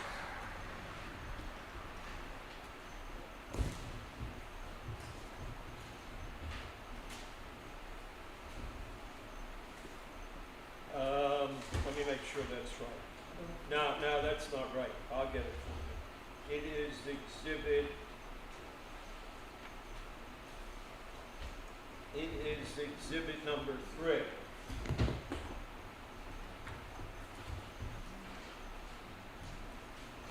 Do you see my letter of December 2nd, 2022? yes, So that's the date that the request for the special exception was made. You'll agree with me on that, won't you? I'm assuming this is the formal request, yes. It is. Okay. So, let me understand something about some of your compliments. But before I do that, let me make sure that I understand the paired analysis concept. Now, you read the material from the 15th version of the appraisal of real estate. And over on page 372, it says analysis data is based on the premise that when two properties are equivalent in all respects, but one, in all respects but one, the value of the single difference can be measured by differences in prices between the two properties. And when you go down to where you stopped, Object to the form of the question. This hasn't been a question he's reading. I think he's, it's cross-examination. yeah, but I think he's clarifying to direct him where he's I talking. don't know what he, Go ahead. what he said. Go ahead, let's move, let's move. Now, you read that, didn't you? Where are we? It's on page 372. Now, when we come down, it's under data analysis techniques. We come down to the second full paragraph. Paired data analysis should be developed with extreme care to ensure that the properties are truly comparable and that other differences do not exist. You'll agree with me, I read that correctly. Yes. Okay, so in listening to your paired analysis, I didn't hear you take one of these properties that you've brought our attention to and say this house is 5 bedrooms, 4 baths, pool, this, that, and here's another one. It's exactly like that, except it doesn't have this or that. You didn't do any analysis like that, did you? No. Okay. So let's understand clearly what you call paired analysis. If I understand what you've said is you've taken the list price to the sales price percentage from the entire Lehigh Valley, and you showed us in your exhibits a year or 15 months worth of those materials, right? To show us each month what the sales price to list price percentage was, right? Correct. And then you picked, as I can see it, you picked 4 specific sales in Upper Mount Bethel. And you went to the multiple listing and you created a list price to sales price percentage for each of those houses. I object, he didn't do that. Well, let him say no. Well, you're saying he created, he offered an exhibit prepared by somebody else. It wasn't he created. He didn't write the 9% on there? I'm pretty sure he No, testified he that he did. annotated it, but it's not his, the document he didn't originate, that's all I'm saying. Well, we know that. Oh, These are you multiple didn't lists. say- you didn't have I to- thought he was referring to the percentage. No, he was referring, I thought he was referring to the document. If he's referring to a notation, that's fine. On the, rather than be repeated, can you go back to my question? And then you picked, as I can see it, you picked 4 specific sales in Upper Mount Bethel, and you went to the multiple listing, and you created a list price to sales price percentage for each of those houses. That's correct, isn't it? Can I ask you to read that again? I'm sorry. And then you picked, as I can see it, you picked 4 separate specific sales in Upper Mount Bethel, and you went to the multiple listing, and you created a list price to sales price percentage for each of those houses. No. If I understand the question correct. Well, here's your 4. Here's your. Can we identify the 4 marked just so the Yeah, record's one, clear? I got 3 of them. On Exhibit 119. I-19. I-19. So, let me show you this, if you don't mind me approaching. So, you took 8 Farmstead, 5 Farmstead in Upper Mount Bethel, and you said that the sales price was $525, and the listing price was 560, right? I believe that's what it says, yes. And then you wrote over here 9% below. That's 9.5%. Okay, and you were 9.5% below. Yes, So that ratio would be like 91.5%, right? correct. And you took that percentage for this property and you compared it with the countywide materials put out by the Board of Realtors. That's your methodology, as I understand it. No, sir. That needs a lot of explanation, but no, I did not do that. You didn't do that. Did you do what I said you did? Again, I'm not quite sure you're confused with what a analysis not is and how it is performed. Okay, the 4 properties that we're referencing here all sold under list price. I don't have them in front of me, but you said 9.5%. What are the other 2 or 3 on there?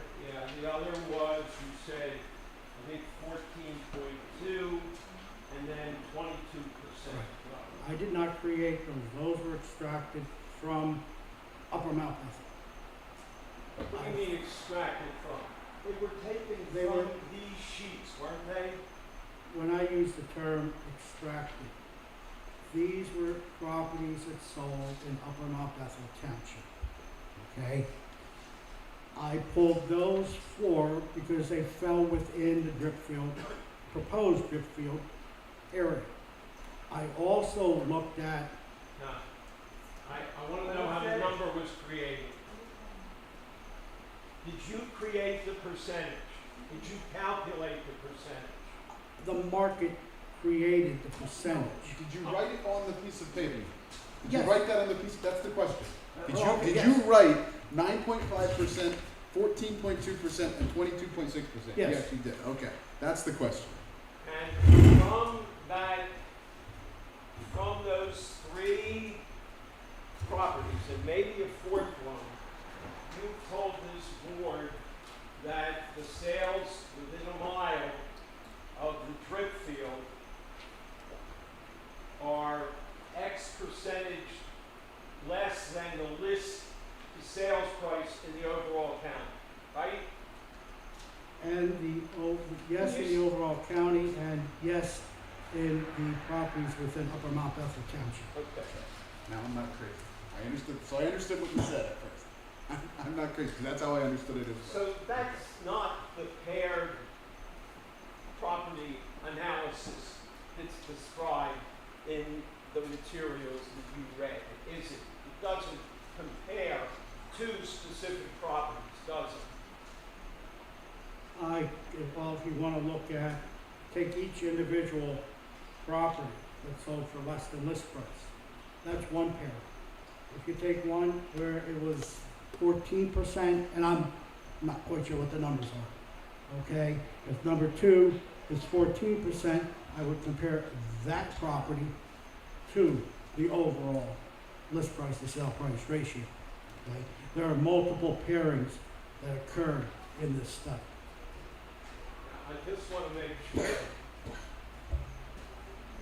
me a favor, read my question back and see if we can get an answer to my question. So that's not prepared from the analysis that's described in the materials that you read, is it? It doesn't compare 2 specific properties, does it? Yes or no? You said no. No, he didn't say anything. He explained it. So I didn't hear the question. The question was he didn't compare 2 specific properties in his analysis. That was the question. I did, but I need to explain how we did it. Which 2 properties did you compare? Okay, we took the market. Which Okay. 2 properties All right. did you compare? We took, all right, if you want, I can take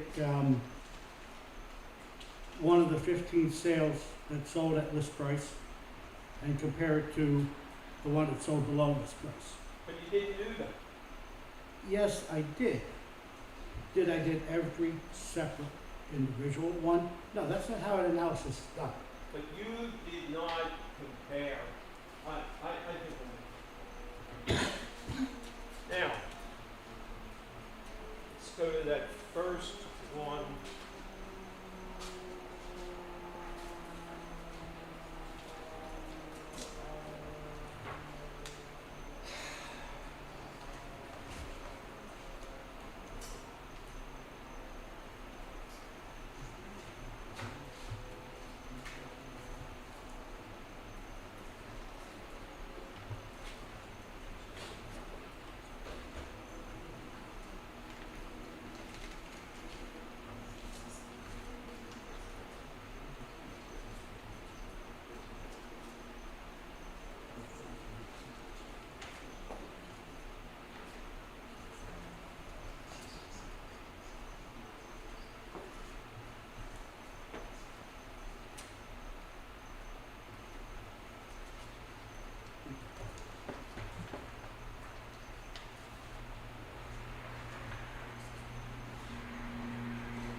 If you would, go to your report dated April 25, 2023.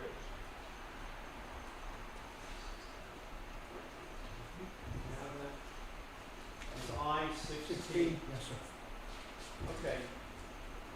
Now, the last page of that report, the last 2 pages of that report are addressed to the concerned citizens of Upper Mount Bethel Township, isn't it? Yes. Yes. And that's your client, right? Irregardless of who my client is. No, you don't ask the questions. It's I not ask his you who client. your client is. It's not his client. Well, that's what it says right here, doesn't it? First of all, I No, need to see the records no, of the Doug. statement. It's not for you to testify. It's not his client.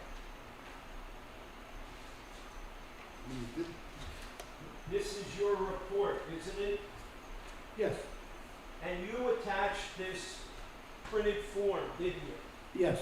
And it says client, concerned citizens of Upper Mount Bethel Township, doesn't it? Yes. And then there's a statement here. The appraisal is subject to the following assumptions and limiting conditions. And it says, the first sentence is, this appraisal. So this document you gave to whoever you gave it to, and you said that it was an appraisal, didn't you? Not in the way you're asking. No, I did you say this was an appraisal? Did I read that A correctly? section of an appraisal was part of this. This is a generic form, okay? We're required to state certain items, okay? Yeah, well, you were supposed to say, under the rules, that this is not an appraisal. And instead you said this is an appraisal, correct? It is an appraisal of what this proposed drip field will do to the market.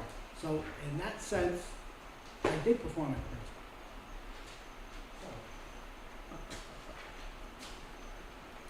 Okay. So let's go to the first house that you referred to. And it's a couple of pages back. And it's 81 Summerfield Drive, right? Yes. Now, that property was sold on March the 20th of 23, wasn't it? Yes. And it had been on the market for 112 days, correct? Yes. It's almost 4 months. So that goes back, that property went on the market in November of 22, didn't it?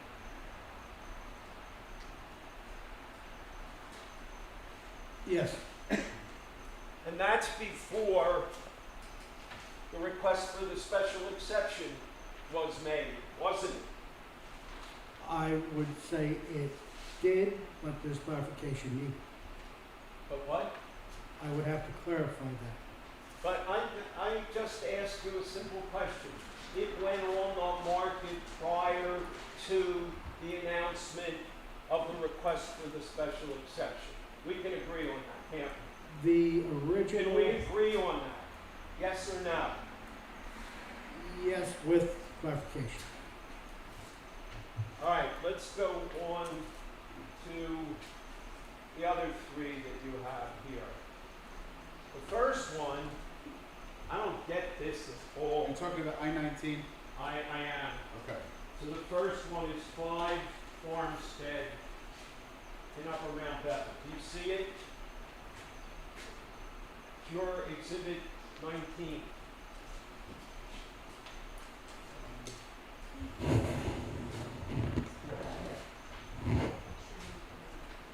Yes, Now that sales date was May the 6th of 22, wasn't it? that is correct. And it went on the market 267 days before that, right? That's correct. So it went on the market sometime in 2021, right? That is correct. And that's way before we filed our application for the special exception, isn't it? The application for the special exception, yes, And with then, clarification. and then the next one. The next one is 904 Potomac Street, right? Yes, And that went on the, that sales date was February 17th, 2023, isn't it? that's correct. And it was on the market for almost 3.5 months before that. So it takes you back, let's see, takes you back to January, December. This went on, this was listed in sometime in November of 2022, wasn't it? That is correct. And again, it's before the announcement, the filing of the application for the special exception, right? That is correct, Thank you. with clarification. And then, let's go to the last one you have here. 8 Farmstead. That was sold 9/22/2022, right?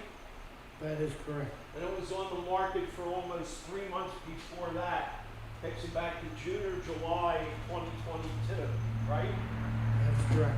And that's before we applied for the special exception, isn't it? Yes, with clarification.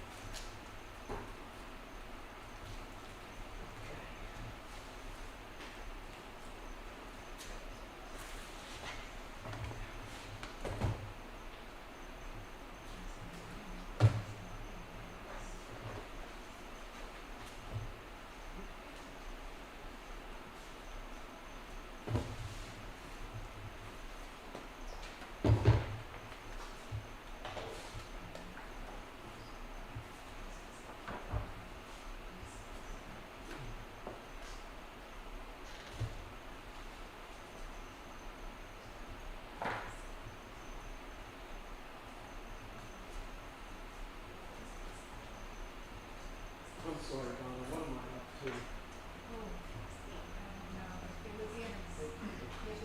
Yeah, I do. I have the transcript. For some reason, 25 rings a bell, but it might be beyond that. Doug had that transcript, the last transcript. Okay. If you were up to 26. Yeah, of course. Okay, so let's make this 27. Page 27.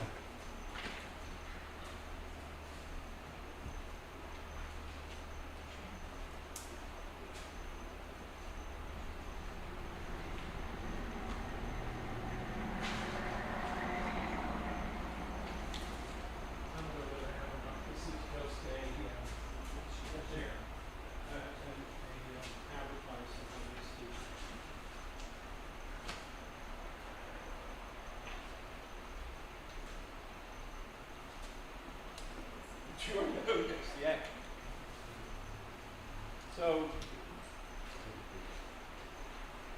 Do you see this document? Yes, sir. This document is in this township, it's a notice, is it not? Yes. And it says, the zoning hearing board of Upper Mount Bethel Township will conduct a hearing on Tuesday, March 28, 2023. You see that? Yes. And that's the advertisement for the first hearing in these proceedings. Correct? Based on what this says, yes. Okay, so this is the first time, sir, that there was a public announcement of this proceeding and the request for a special exception, isn't it? I object. I think you can say exactly the document speaks for itself. I can add, it's cross-examination, Doug, I Are can you ask. saying this was not known to the public before? I'm not arguing with you, and now you're gonna try and testify. So just, Well then don't mistake what, you can ask if what it says, and that's it. I You're can ask, characterizing.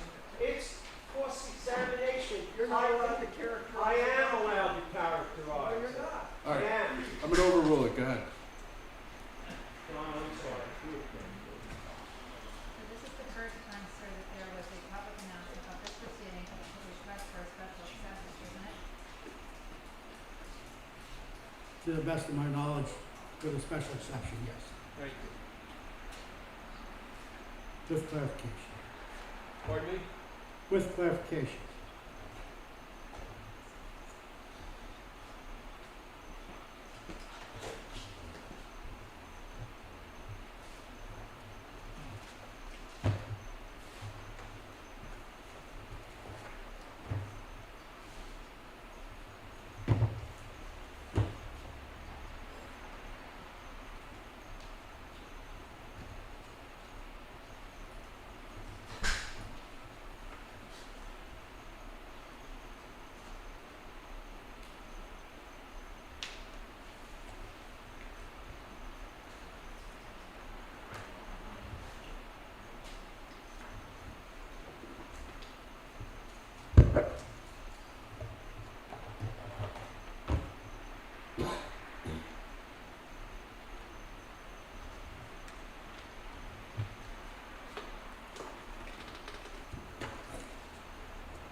You said 26, and my next one is 27? No, you're 28. 28, thank you. So, I'm going to hand out this packet of documents.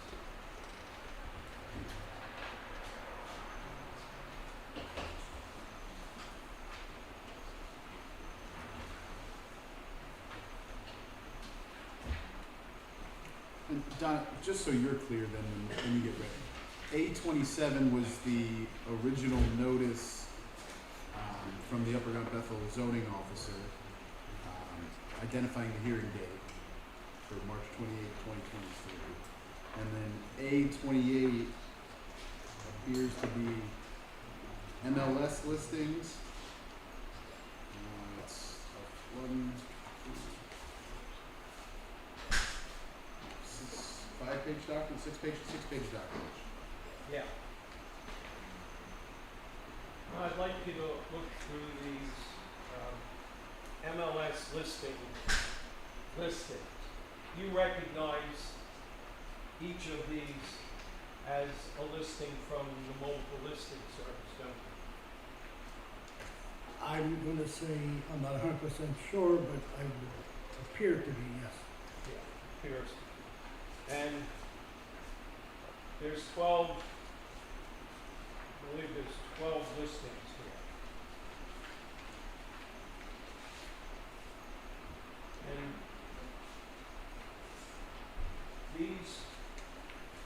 these 12 listings, and we can walk through them, are all within your 1 to 2 mile range.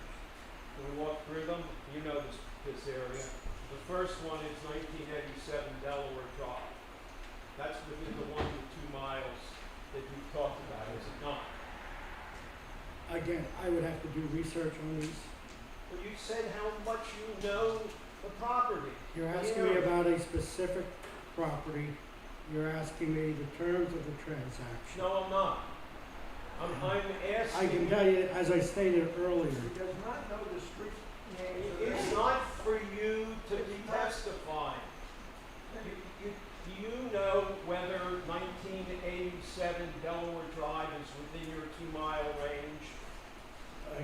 again, with clarification, in all probability, it could be. Okay, how about 649 Delaware Avenue, the second one? That's south of here. Again, I would have to, How about the third one, 479 Evergreen Road? I'll tell you what, let me give you another exhibit so it'll help you.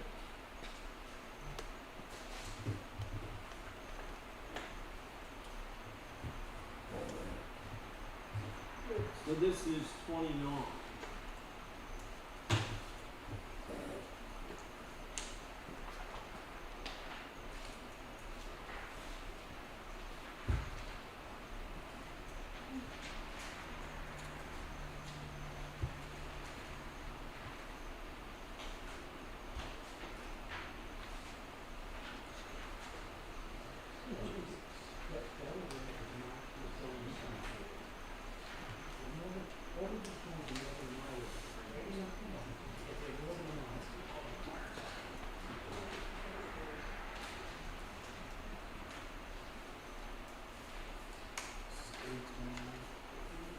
Yeah, 829.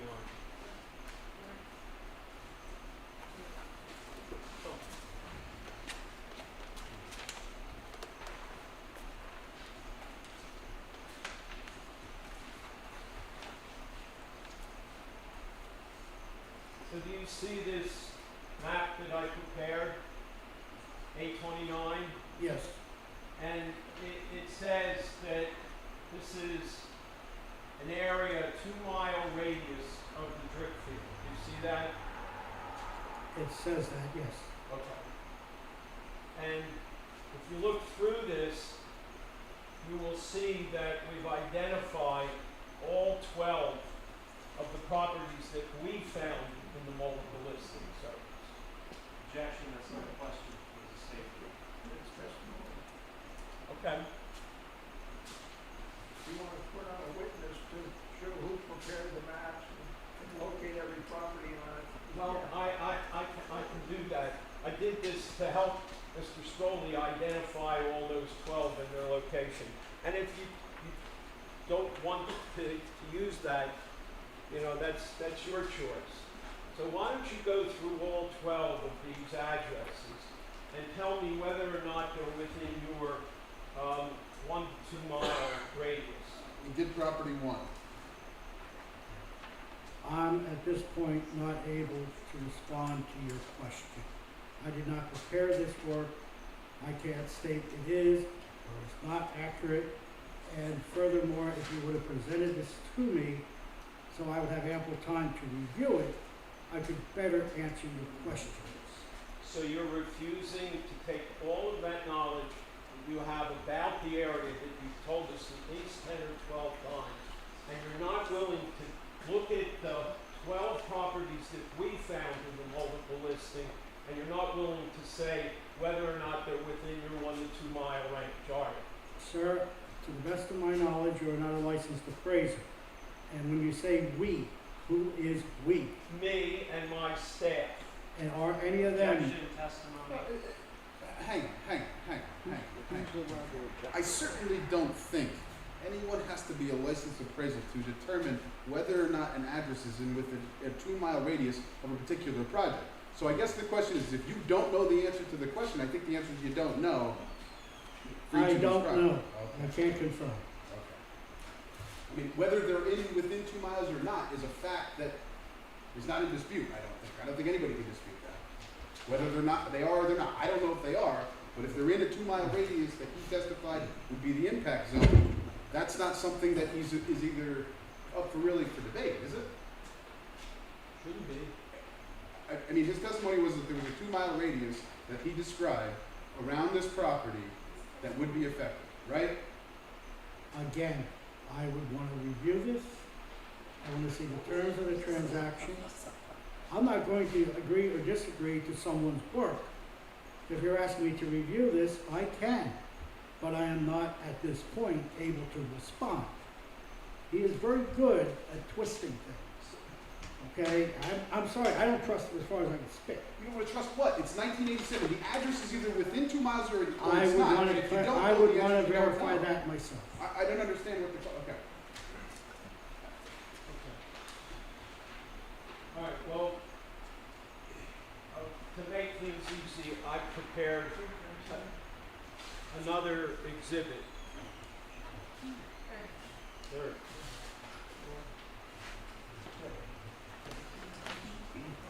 I mean, one of the properties is 81 Summerfield Drive in this list, which it's included in your report. So I took those 12 properties, those 12 multiple listings, and I created a chart to help us review each one of them.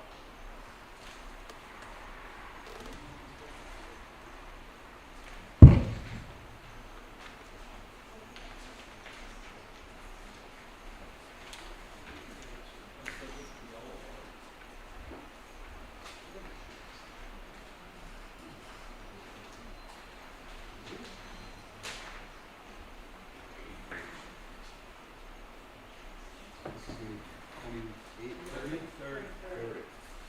I'm going to object to this exhibit, Mark, unless you would, I think you've told us in part, you prepared it, but you'd have to at least tell us where you gathered each piece of information, where you're taking it from, and I think it's these 12, but this is your work product, and if he's already told you he would review it, but it would take some time, and he can't do it on the spot.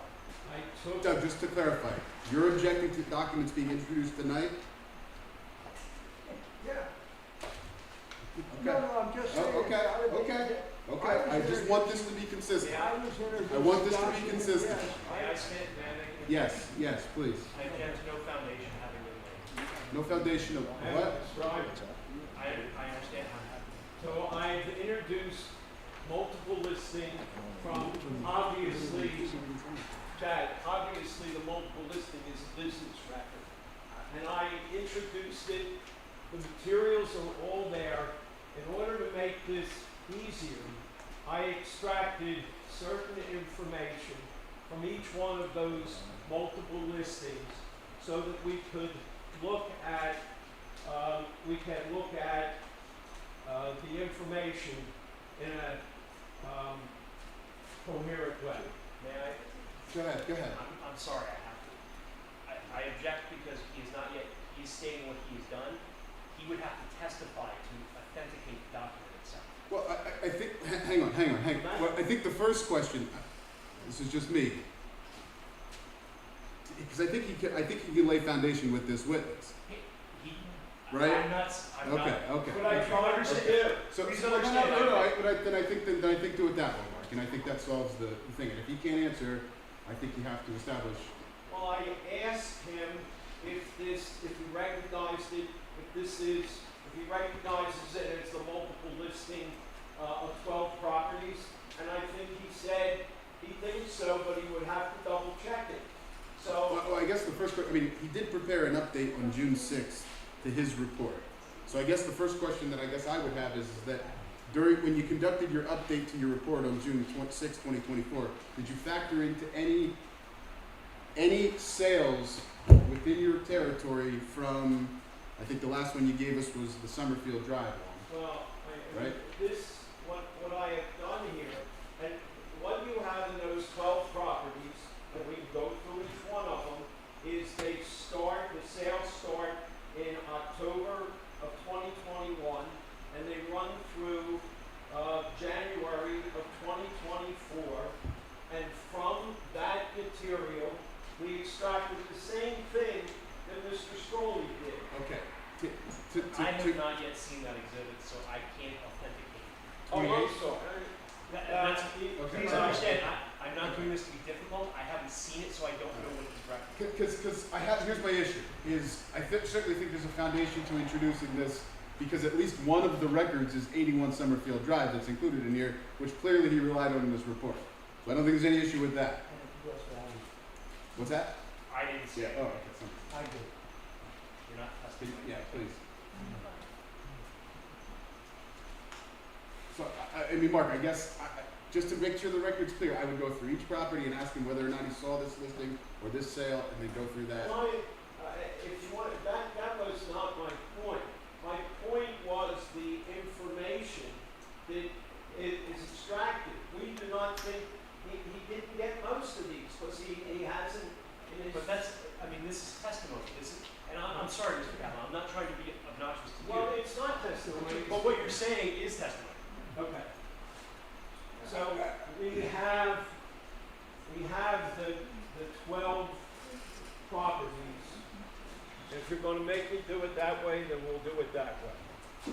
So let's, I think the witness has already said he would have to validate or verify. But I think he's got to do it each one, because he can clearly validate 81 Summerfield Yes, Drive. but if what this is driving at is since the application, prices seem to have stabilized at 100, maybe their listing price is already down 10% because everybody knows they're not gonna get it. But what do you mean maybe? That was his testimony. That But was that was what was showing that's not on earlier documents, so that, All all right, he all was right, saying is all he right. has to review it All right. and see what the date and well, what Doug, was Doug. in the listing. we're Hang on, hang on, hang on, hang on, We're hang gonna on. do that right now. So So let's put that away. He's got a medical challenge, just a minute.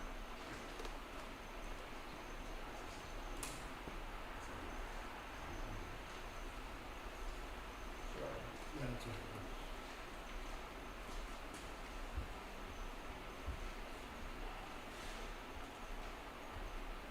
You need to see it. No, no.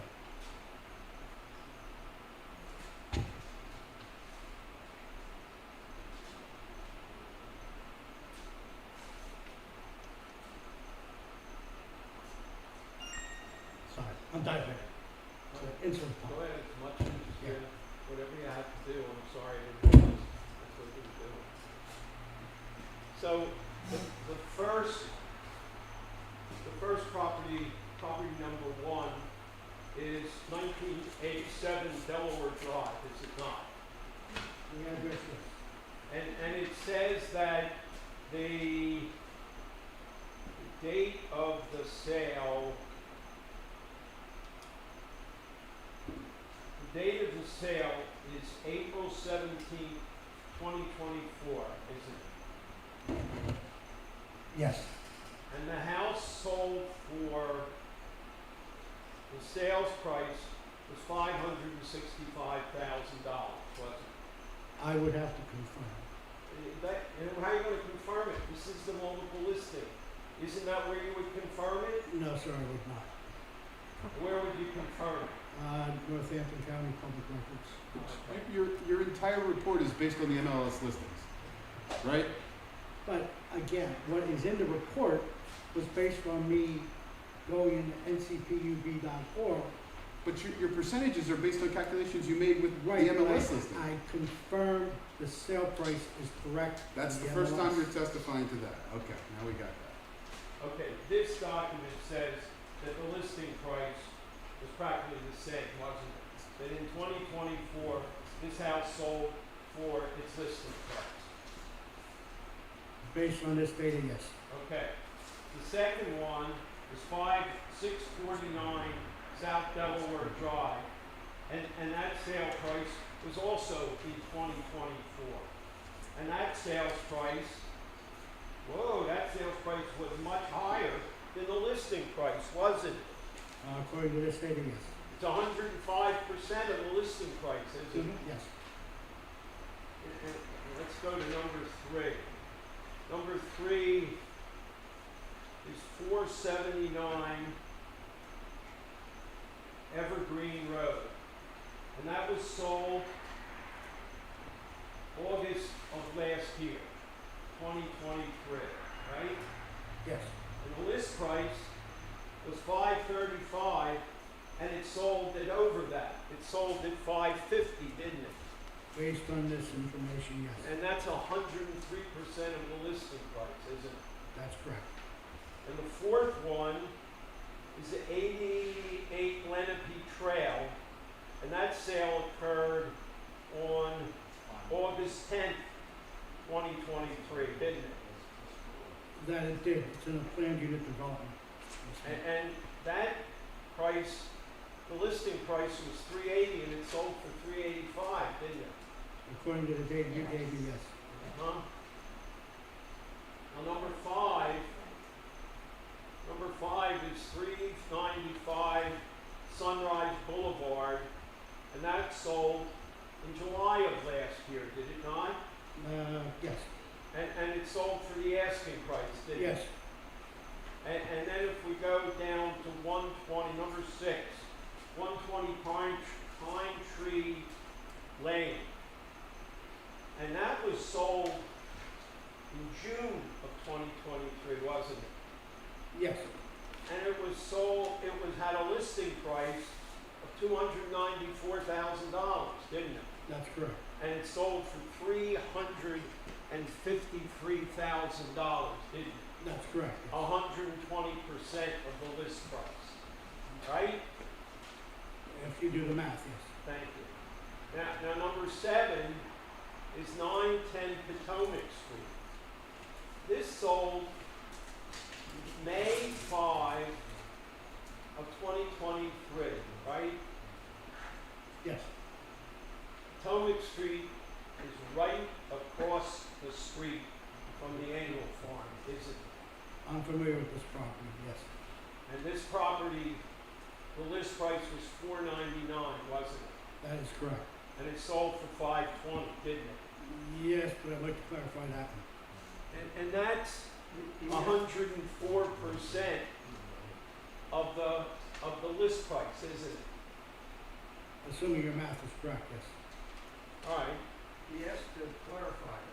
You asked the question. I'm asking the questions. You can do whatever you want on And if he redirect. wants to supplement it, which he said he did, that's his privilege under cross-examination. So go right ahead, Billy. You said. No, you can clean that up and read it, right? Yeah, clean it up. Now let's go to the next one. The next one is this is Summerfield Drive. This is, we already went through this, didn't we? This Well, is, you know what's interesting about this one? The numbers don't match up. Your list price is not on here. says 525. The list price was not. Well, If you look this at is my what the multiple testimony- listing says. Anybody get into the MLS and change stuff? I'm not saying you did, but look at the data I have in my So report. the testimony is that anybody can go on the MLS listing and change things? They could get someone to go in and change it, yes. So this is what multiple listing says. And this sold, the sales price was $25,000 less than the listing price, wasn't it? Which one are you referencing? What? I would disagree with that, no. I would ask you to please go to my report. And the top right where it is circled, We're talking about 81 Summerfield? yes. 549 on that sheet. Yeah, mine too. From your report, it says 549 original list price. That you circled. That's not, What address is that, Jack? 81 Summerfield Drive. is that the one in my report? That's the one in your report. And what does it say? 549,900 original list price. Your sheet says list price 549,900. Sale price 500,000. Sale price on his report 500,000. What is the? Well, what's being shown here to me from Mr. Kaplan, list price is 525, not 549.9. It literally says 549.9 I believe, on his. if I may, I believe he's referencing the prior exhibit that was handed by Mr. Kaplan. He's going down the list of. No. If I It may, says both prices. show It says him. both prices. Show him that. Okay, but the one he has both prices there too. Correct. Okay. What I believe the witness is referencing is this document. Showing the price So reduction. with, Just a minute, Mark. we can agree that. Mark, just wait a minute. Let him go. Wait for what? I'm He asking a asked to question. find his document, and I handed it to him, so let him look at it so he can see what he wants, he can respond to you. Okay, if I look what you handed me, sir, okay? List price 525, sale price 500,000, okay? However, Yeah, you agree with that? that's what this document says. Okay. However, the actual document What do should you mean be what do you mean the actual document? in my report. Yeah, your report says what? It says original list price 549.9. But it also says list price 525. They dropped the price 25 grand for round numbers because they weren't moving the property. Okay. All right. Let's. That, what my concern is, without me verifying this stuff, You would agree that on A30 it says 549.9, right? A30 is the long one. The long one. Look at me here. Look at me here, sir. yeah, Right here. This one. This is the one. This one here. You folded it up right there in front of you. yes, sir. Yes. Yeah. 549.9 it says there, right? Well, it says that there, but Okay. when I'm being here, it's different. Okay. Let's move on. It shows the price reduction. Again, It shows the price reduction. It's still 529, 500, and 525. It's just the price reduction. Mark, are you disputing that the original list price was 549.9? No, Okay. no. Then let's move on. Okay. All right, let's go on to number 8. So number 8 is, I think we just did this. 9. Do 9. So 9 is 142 Crystal Terrace, and that was sold August of 22, right? yes, In August of 22, almost 10 months before the application was made, that list price was $425 and the sales price was $425, wasn't it? based on the last one, I would have to verify all of these before I can say yes or Tell no. me what that says. Am I reading it right? On this, yes, Thank you've you. got contradictory information. Okay. Let's go to 10. Now 10 is 1195 Sunrise Boulevard, isn't it? Yes, And this one was sold July of 2022, right? yes, And that was sold for, it was listed for 385 and it was sold for a shade over that at 386,200.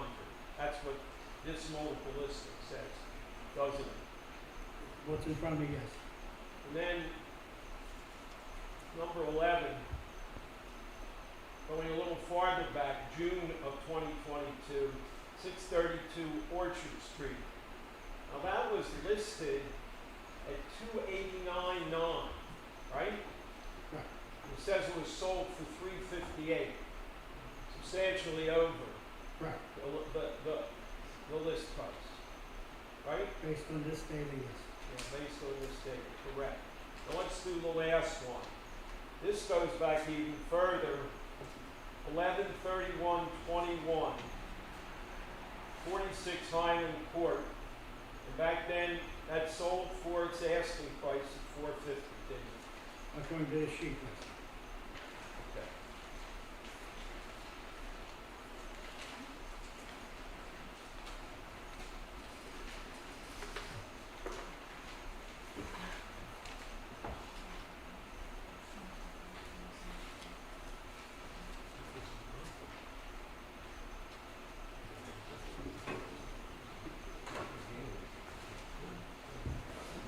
Let me just check my notes.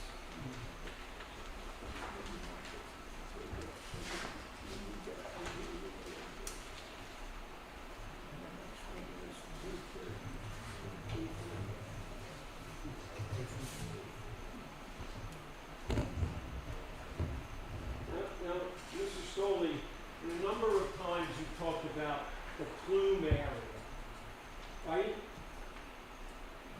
Correct. Where is this supposed plume, and how did you determine that there is a plume? But when I said plume, it's somewhat more of a generic term.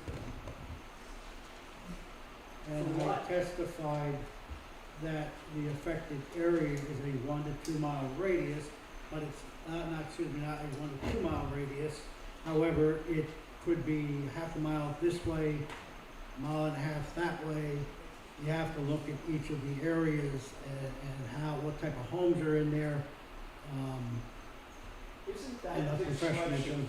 isn't that expression used technically about the area under the ground where if there's underground contamination, the plume spreads out underground? Isn't that the meaning of that word? I would believe everybody has their own definition. I don't know. I explained what I took it as. Okay.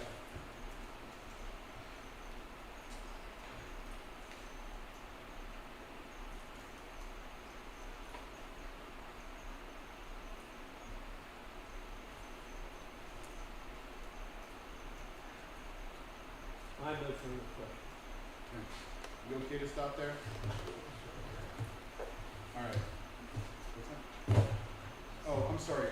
I will reserve it for the next You meeting. want to wait until after he's done, and then if there's anything Yes. follow up, I think that's. I think that's probably the clearest way to do this. I'm sorry, I Yeah. was not paying attention. No, I said, they asked procedurally if I should go now. He's not available next meeting. No. Who's not available? What is, can you make available?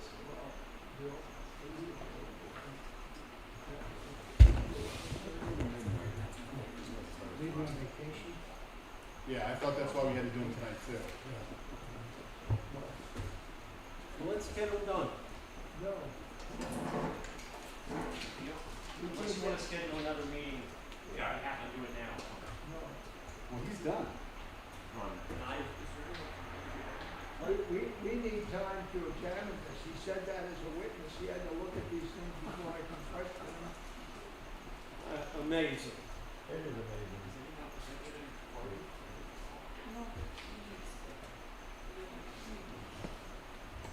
This was new materials and Doug, I mean, he did an analysis of the entire area. and He that's didn't right, and include he these didn't properties. pick these up. So the question is why and what is going on here, and we have to Ask, look at that. ask that, please. I don't Ask think that. We can't keep doing, now, July 30th, we can't do anything. What are we gonna stop his, are we gonna stop his testimony and then bring a new witness in on the 30th? I don't understand. If we were in a courtroom, Mr. Blasey would have to redirect his witness now. Why does he? I'll make it on the 30th.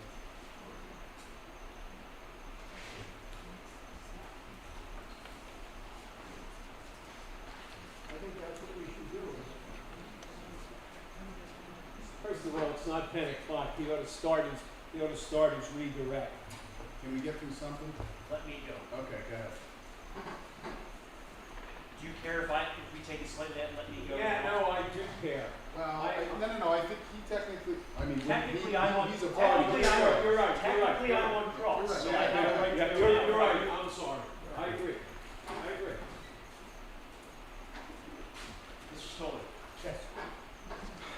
in your testimony, you said you need to provide clarification with respect to the issues raised by Mr. Kaplan. Can you please provide that clarification to the zoning board with respect to the individual parcels? Okay, can you read back what the question was and my response? I said that a few times. All right. If you could, All right, it's fine. I'll do it. It's fine. All right. Can you please explain?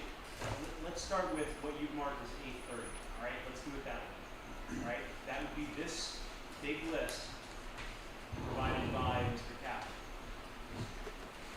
yes, Okay. Now, Mr. Kaplan has went through that list with you and explained and provided that as testimony with respect to the pricing. Can you please explain why you do not believe that to be appropriate?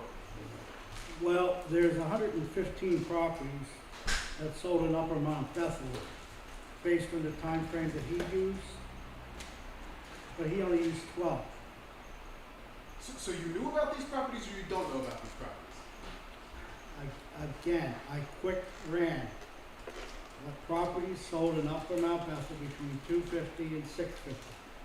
And there's 115 units there. Hey, what, Including these? including that. So you did look at these? They were bunched in, Okay. They were what? okay? They were what? What word? Bunched in? In other words, if I may explain, okay? You're going to have outliers that fall right within that 100% sale price, but you have to look at the majority of the sales, 115 properties. Is it your testimony that these are outliers? Yes, Why do you determine that these are outliers? because interesting, they all come in at exactly what Mr. Kaplan was looking for. Okay, I specifically identified properties that were directly affected. Do And you that, believe these properties cannot be directly affected by the construction of this? the most of them, yes, okay? How can you possibly answer this if his testimony is he needs time to look at these? I'm sorry, but like I cannot let this evidence in. This is not. How can he testify to this if his testimony is he did not look at any of these properties? I don't understand this. I do not understand. Look, I'm testifying in offering a sense of an explanation and why I think he has to go back. I think what he is saying is, he is looking at an aggregate set of data, and this appears to be selective or could be selective. How is he making that opinion now Well, without that knowing was what what we these are? presented as our exhibit, What did he do? all the monthly data showing that the time on the market, the sale price was constant month to month. And if that's the 140 properties, he was looking at the whole group. And if you extract some of them out of there, they'll be low, some will be high, some will be in the middle. So he was, I believe, and he let him tell me while I'm all wet, We what he took thought every, he had to do was go back and then look at the data to see if this is a selective choosing of a data set. Doug, none of the properties that he submitted as part of his report were included in April, from March 2023 through April, except for Summerfield Drive. What are we talking about here? I don't understand what you're talking about. It's either he knows, he's going to give an opinion right now, an expert opinion on these being outliers, right? His testimony before this was he didn't review these. How can he give that testimony if he didn't review any of these and he can't confirm any of this stuff to testify that they're outliers? How can he do that? Let me answer your question. The I don't think he concern, can answer it. My the point. concern that I have is the one sale that is on this report, which is also in my analysis. The numbers do not match up. So if you take 550 with a sale price of 500, that's going to give you a higher percentage, 9%, versus if you take 525 minus 500, you got $25,000 difference. That's going to show you maybe a 4%, yes, a 4% loss in value. So I do not know that these numbers that are shown here are accurate. So It clearly states in here on his report that is different than mine. and you did not look at these properties as part of your report, is what your testimony is. no, he said he did. I don't said know. he I did. don't know, one way or the other. Did you look at the properties that Mr. Kaplan identified as part of your report? Ones that went back to 2021, no. Okay? There's one that went back to 20. So everything except 46, just looking at the chart and assuming that paper, that MLS listing stuff is accurate, you're saying the only one you didn't look at was 46 Highland Court. I would have to further go back, but Then he can't testify about it being outliers if he doesn't know. I withdraw my question. Okay, thank you. Chad, I've never done this before. I asked this I witness, withdraw my question. There's no further reason to tell. Okay. and I objection. never It's my done this cross. before. It's my cross, Mr. Kaplan. I'm gonna ask that this witness's testimony be stricken. I'm not gonna do that. Go ahead.